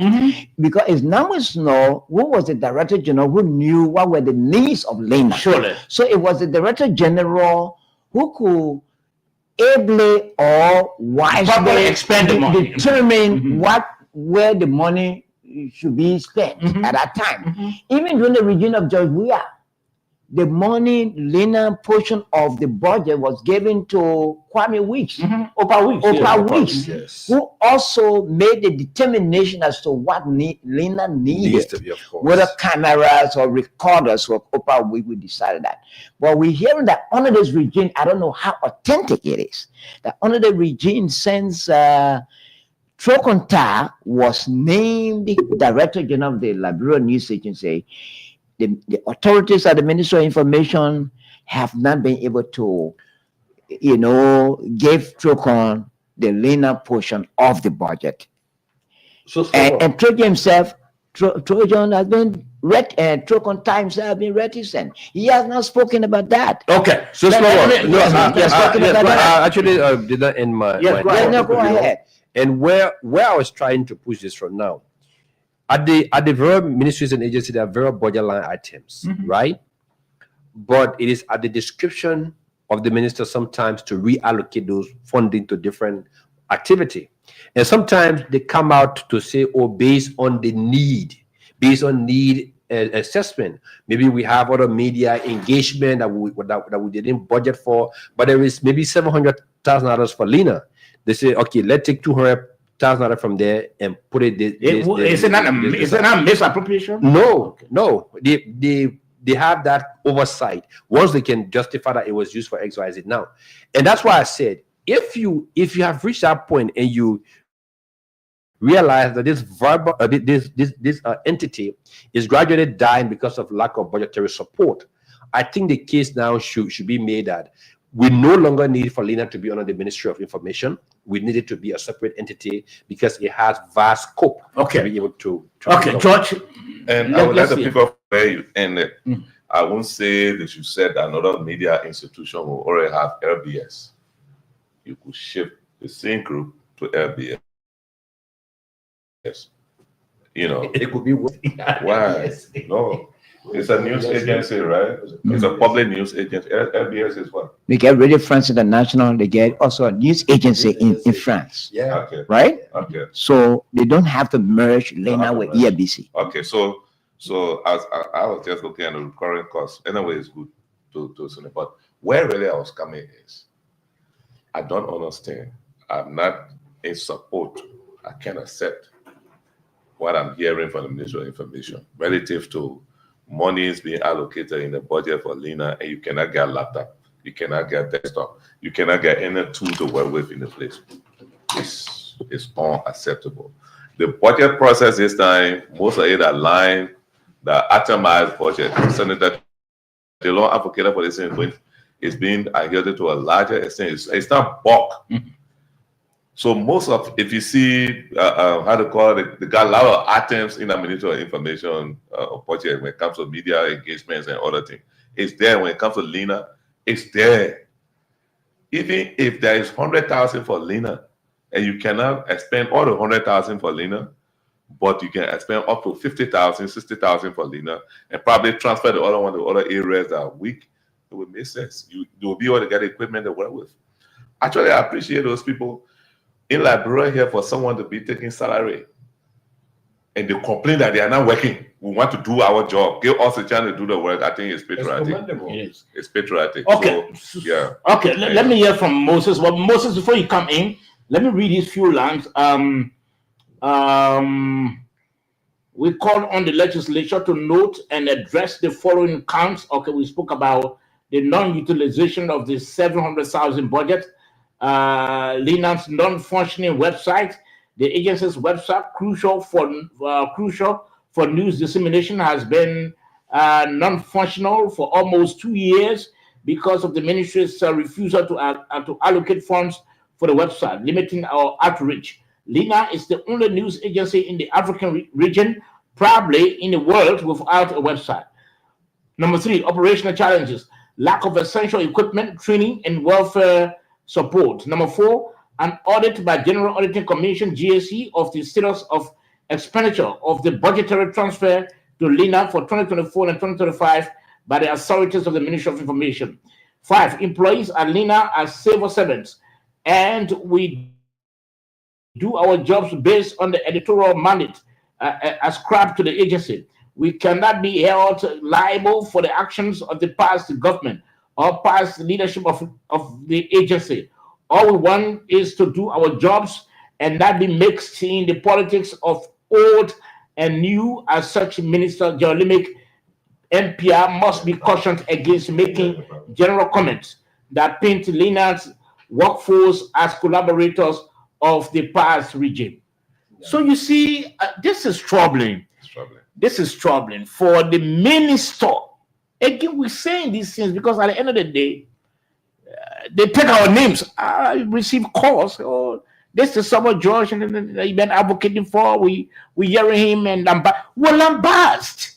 If you've done something perfect, we'll talk about it. And we've been talking about the MCC and the 24 million and all of that. We've been, the other day we were discussing how the ministry has been transformed. Thank you. We talked about the transformation of the ministry. Yeah. But if this is happening, where the minister now is branding people as past collaborators of past administration, then that's perfectly. Let's correct it. Say allegedly. Allegedly, that's perfectly. That's troubling. It's troubling. And we're hoping that that's not so. We're hoping that the employees are trumping up. We're hoping that they are not saying the truth, because if it is true, it is troubling. For us to hear about people being branded as collaborators of former administration. And we're hoping, and that's the reason I tried calling Trocon, and Trocon said he's driving on the highway. But what is happening in LINA? It seems to be more. It seems to be something more deeper than what we do, because for LINA's head, the Director General, not to be in control of his budget, is something troubling. Moses, let's hear from you. Yes. Okay. Guys, before I speak on this matter, let me make this disclaimer. The Minister of Information, Cultural Affairs and Tourism, Jerolimic Pierre. Can someone please mute? There's echo in the background. All right. No tourism there again. Okay. For the Ministry of Information and Ministry of Information, Nikia, whatever. The minister is my good friend, professional colleague. We belong to the same professional organization. So I want to make this full disclosure. I'm speaking as a former employee of the Ministry of Information. I started my career at the Ministry of Information in 1987 when I graduated high school.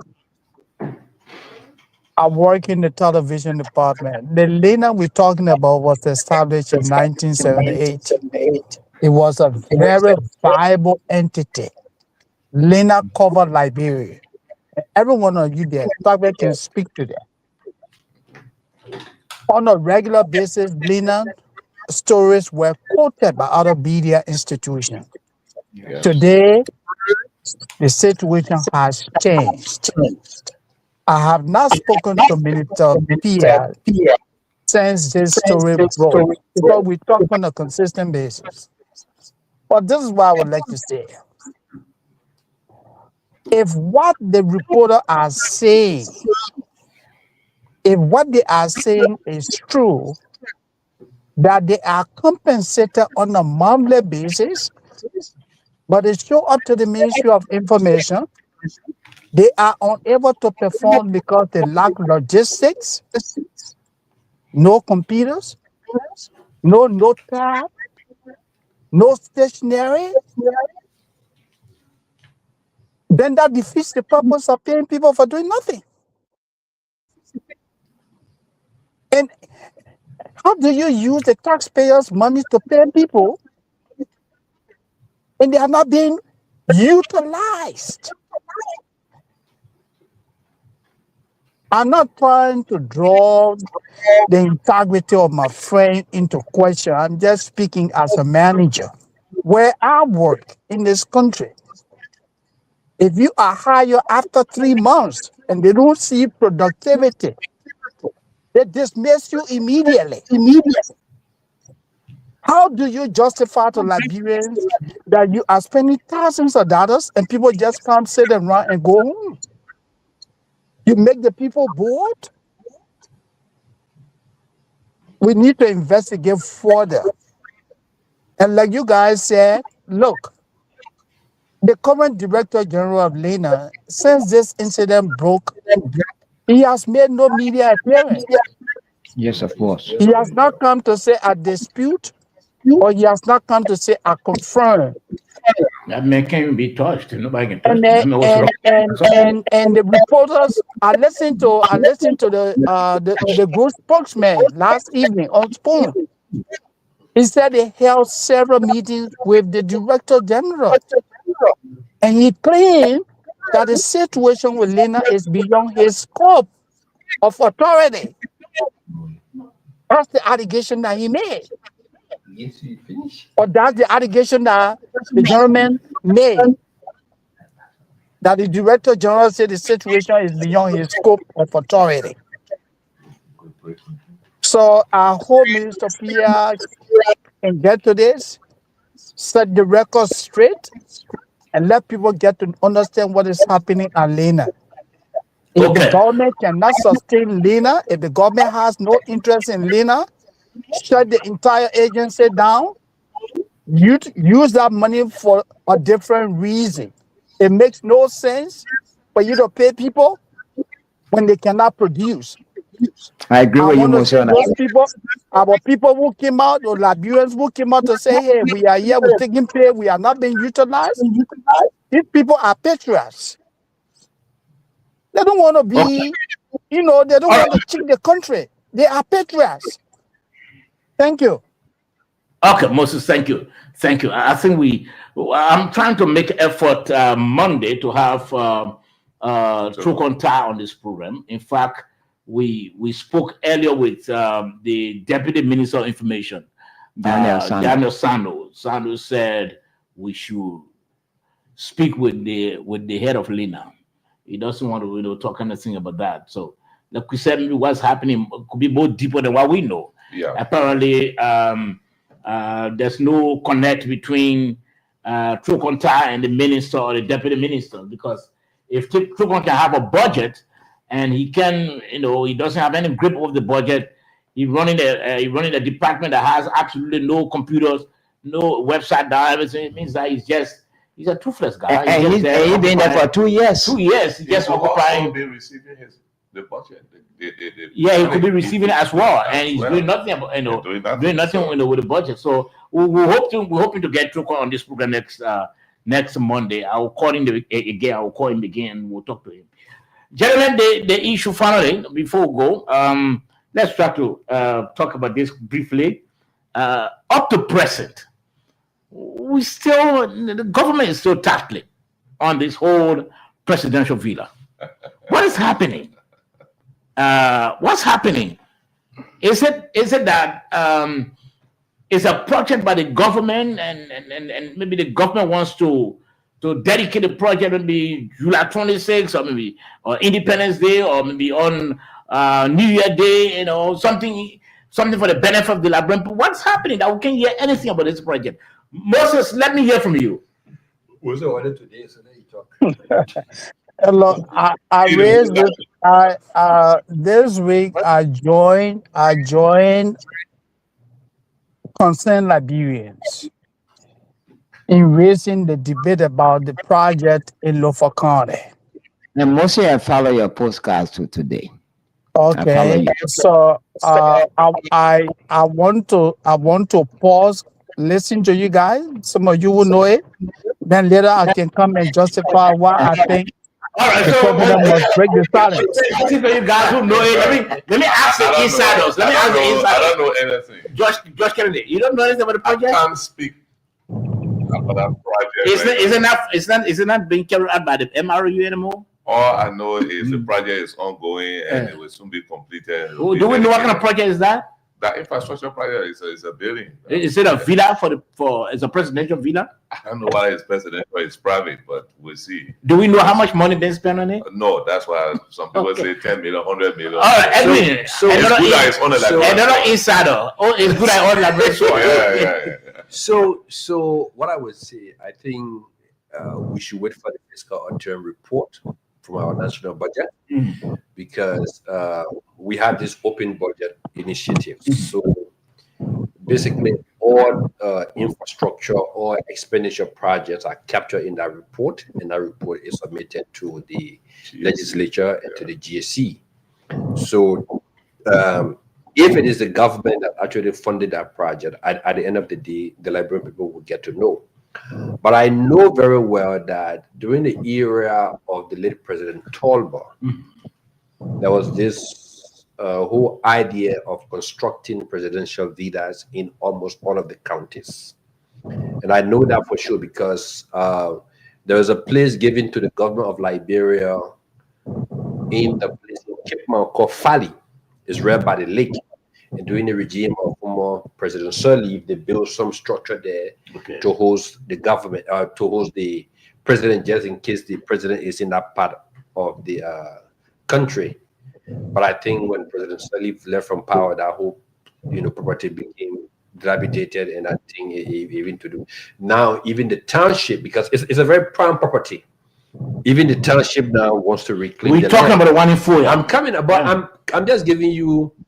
Some analysis. We don't know yet whether it is a presidential villa for presidents. When do we know that LEC is going to connect there? When? How soon? You work with LEC? LEC is not even in. But you can carry it from. How is that? Let me say it there. How is that? I think the guys have their own project. No, they have their own project. So when do we know the villa will be electrified? Well, I can speak to that because I don't work for the Rural Renewable Energy Agency. They have their own system there also. Okay, let me no. People, I think concerns being raised as far as the villa is concerned, the presidential villa that's been built in Foya is concerned. Nothing. So it's presidential villa. What? Is it presidential villa? That's how it is being called. What did I say? Rightful name? Okay, whatever that is being built, whatever structure or building or estate that is being erected or built in Foya. Yeah. The concerns being raised are genuine. Sure. Genuine because you can tell me that the government is operating in secrecy. As far as I'm concerned, the government is undertaking the project. That project is a company. Even before it is started, there can be a ceremony, a groundbreaking ceremony for such a project. If it is a government-owned project, there can be a groundbreaking ceremony. Like was the case of so many other projects that government undertook. So why? The fact that it's the government that is creating the room for the suspicion and the insinuations and the guesses because the government has not spoken. The last time the government spoke, I think one of the officials of the Ministry of Information that said it was, I think, MRE project. it was the MRU project. I understand, though I did not see such a statement that the MRU wrote a statement dismissing that claim. Since that time, the government has not spoken. The fact that, look, in the absence of information, people will insinuate. But how the government will speak now? So some of the people also will go to the government journalists are sort of go to Fuya. They want to cry that they got no computer. So now, so now, Why can't they want a leader? so wait now. The project is a So private. wait now. So you know about So yeah, No, they're asking. Kennedy, cool. He said you know about project. You have to be quiet. Kennedy, you don't know anything about it. As far as we are concerned. So this project, if it is a government-owned project, why is the government quiet? Why isn't the government speaking about it? They're creating a lot of suspicion. And Canada says something that is built on Liberian soil. So because it's built on Liberian, it shouldn't be questioned. The last time when they said Natana Mange, they were stealing money, Natana Mange said that even if we steal money, the money is spent in Liberia. Yeah. The same people who are in power and have problem with that. question that, yeah. Now, a Kennedy who was an insider is making similar statement. No. Kennedy, let me fair here. Let me fair here. You're making similar comment. You're making a comment that not different from the same comment that Mange made. Yeah. That even if we stole money, the money we spend in a year in Liberia. No. Now you say that if the project is questionable, now what you implying? No, Can Let me clarify that. No. That is We what are on the implies. radio. No. That what You implies. misunderstanding me. No. Just You misunderstanding. I said. said I don't know who is building the property, Boy, on Liberian soil. but it's all Liberian soil. So there's nothing wrong with that. It means that it could be nothing wrong with it. The project is good. It's a beautiful structure. I mean, the villa is very beautiful. But who's constructing it? You know why I'm saying this? I know very nobody can go rooting on the. Oh no, who's also saying it is being constructed? That's a concern of the I don't know. They could be private property. It could be government property. Because it is on our soil, It's so very it beautiful. means that the secrecy around which it is being constructed should not be questioned. If it is public property, it shouldn't be a secret. But wait now, someone. If it is private property, Kennedy, this is a government that was elected on the matter of transparency. Wait now, Kennedy, this is not something. It's not even defendable. You can defend it. Yeah. Well, Kennedy, the thing is that this is a government that was elected on the basis of transparency and accountability. So if concerns are being raised that the villa or whatever it is called is being constructed, It's cost $10 million. it cost $10 million. These are claims that have not been authenticated. But the body that has been accused of constructing that building hasn't spoken. So the government itself is contributing to the wild speculation, the wild allegation, the speculation. So what has the another thing I've heard against somebody is that it's a group of officials of government that are building it to surprise the government, to surprise President Joseph Boakai. So why hasn't that group of officials come up to provide that clarification? No, they don't have. And see that. Okay, no government money. It's not government money. They should talk. problem. Man, you say you know the project, so you have to. Look, Jeremy, this is absolutely laughable. And this is where the hypocrisy, the double standard of some of our people come in. Like David Pagwe said, this the government that claim under the canopy of ensuring transparency in government. And Accountability, holding people accountable.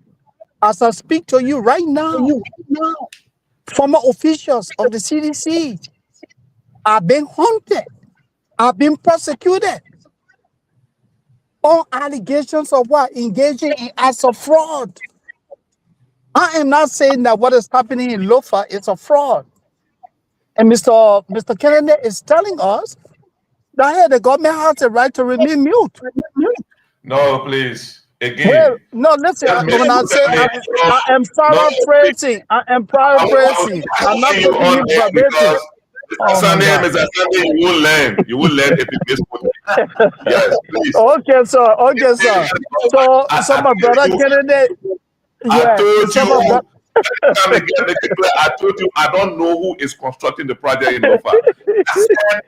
Government needs to speak, and the government should speak to it. But if it is a private property, that private owner is not under any obligation. I said.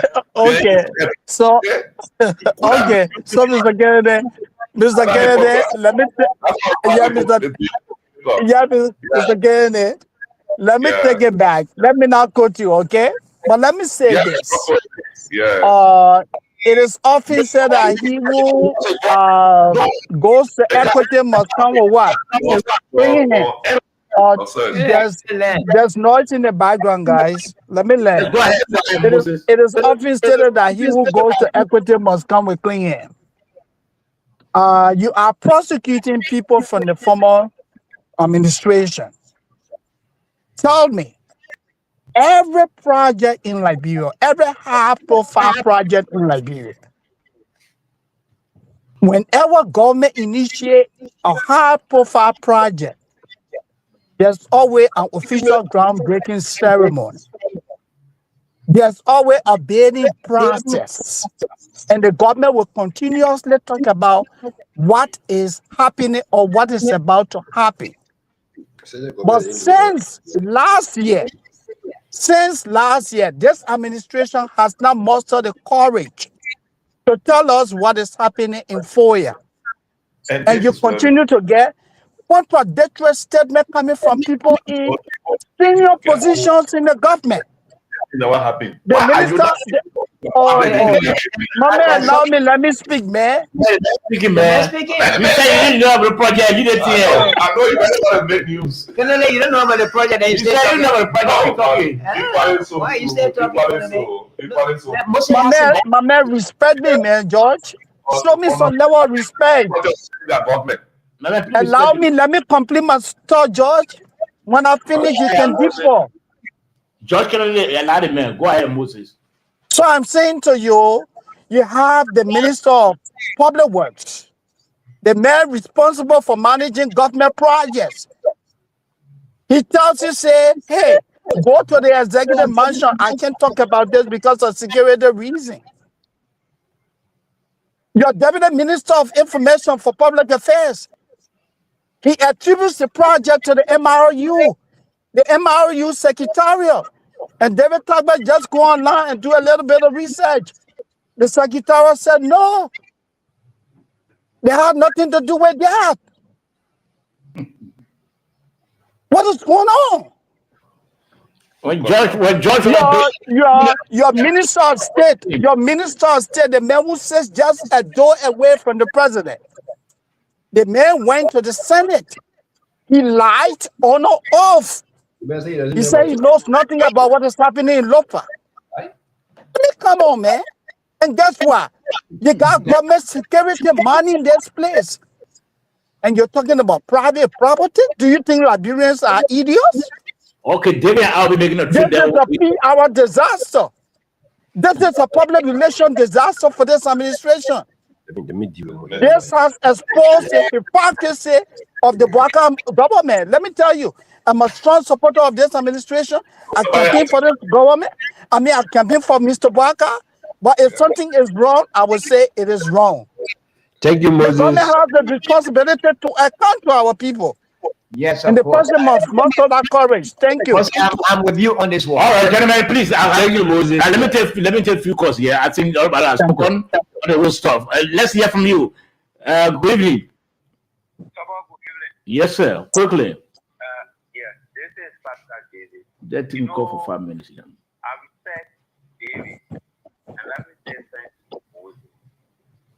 I'm wondering whether, I don't know, Kennedy and the other part of it, whether they actually normal. Do they know what he's saying on the show? CDC gave you more. No, get a mention. Get a mention. Please get a mention, I man. got no more 2 years, and the government cannot tell us with different conflicting information, and you sit there to say it is a private property, and you got no more. Why are we treating the country like this? Come on. Yes, sir. I beg you. We will find time to join. We will join not because we angry. We will join to tell our people while it's unfolding. Look, you may have a job, you may love the country, you may love Blacker.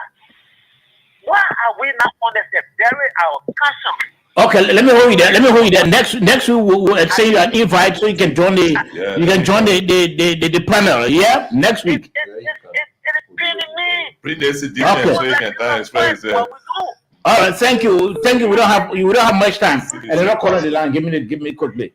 There are 3 minutes. We got to take a few calls. We don't have much time. And they'll call us on the line 0778-460793. Let's take this other caller quickly. Good evening. Good evening, Mr. George. Yes, sir. Let's hear from you quickly. Good evening to your panelists. Yeah. You particularly begin family and calling my money issue. You Okay. know, like you're discussing about the project in the back, and I always said to people, some of all we are supporters of the government to be honest. But our project in the back, the almost like more better. So now we'll be on the can effort. So we don't need to rush. All our project for Joseph Parker or for the government. One day, when our project finish, the person I'll enter is our particular place. We will know that our particular project is for them. So I don't want for people to be wondering, the project is about you 10 million, 30 million, 40 million. Why are you taking your money for, or where you take your receipt to promote the people that you have pay? Because the men pay that particular pay, Mr. John. And at that time, I don't know how for the thing is. So, Baka pay all, Baka pay that all. 1981. Okay. 1981. What did the old man want for the people? Okay. The old man want to save the people. It is the kind of income. So all I can say about that particular project, we the 12 people that will have that project in almost the president cannot go beyond. Okay. All right. You made your point already. Gentlemen, we got only 2 minutes. We don't have much time. Dave, let's go around the table quickly. Your parting comment. Just what I can say, one thing that the show is that it has not been authenticated whether that project or that villa or that whatever project or structure that is being constructed in Lofa, it has not been authenticated whether it is government that is actually building it or it is a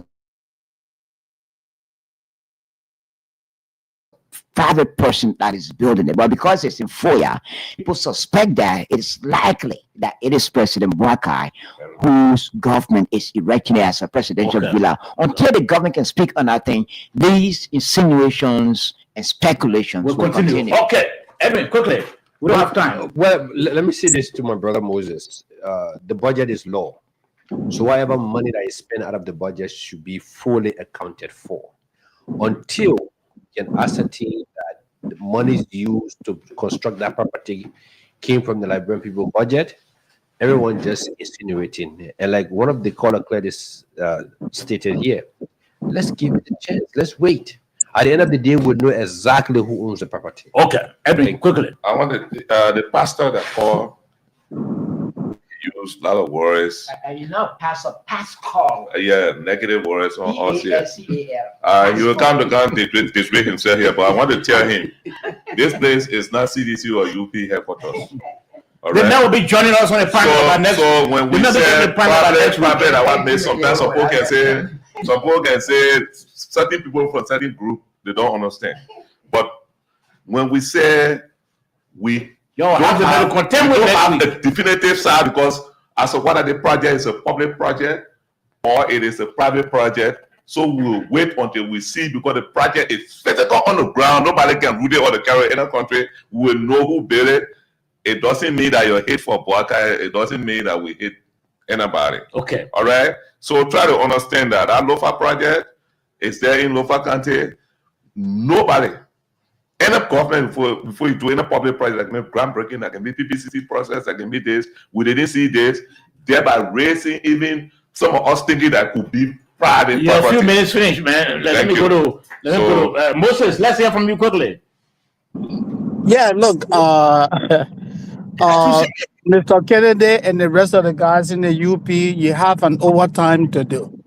You guys rather have to go back and do more public relations because this has become a disaster for the government. If you got government security people in Lofa and you still figuring out whether this is a private property or not, we are waiting to hear from you. Let your president muster the courage. Thank you. You don't even understand the private property can be going on, but government security can go behind. You can be struggling.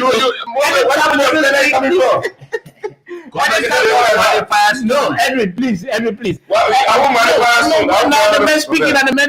No, I'm not this man. Why are you going to be friendly? No, because when he talk one thing, he can pick. All right, Moses, thank you, man. Next week we'll go to Thank you, guys. Thank you. It was a pleasure. Thank you. Great show. Yeah.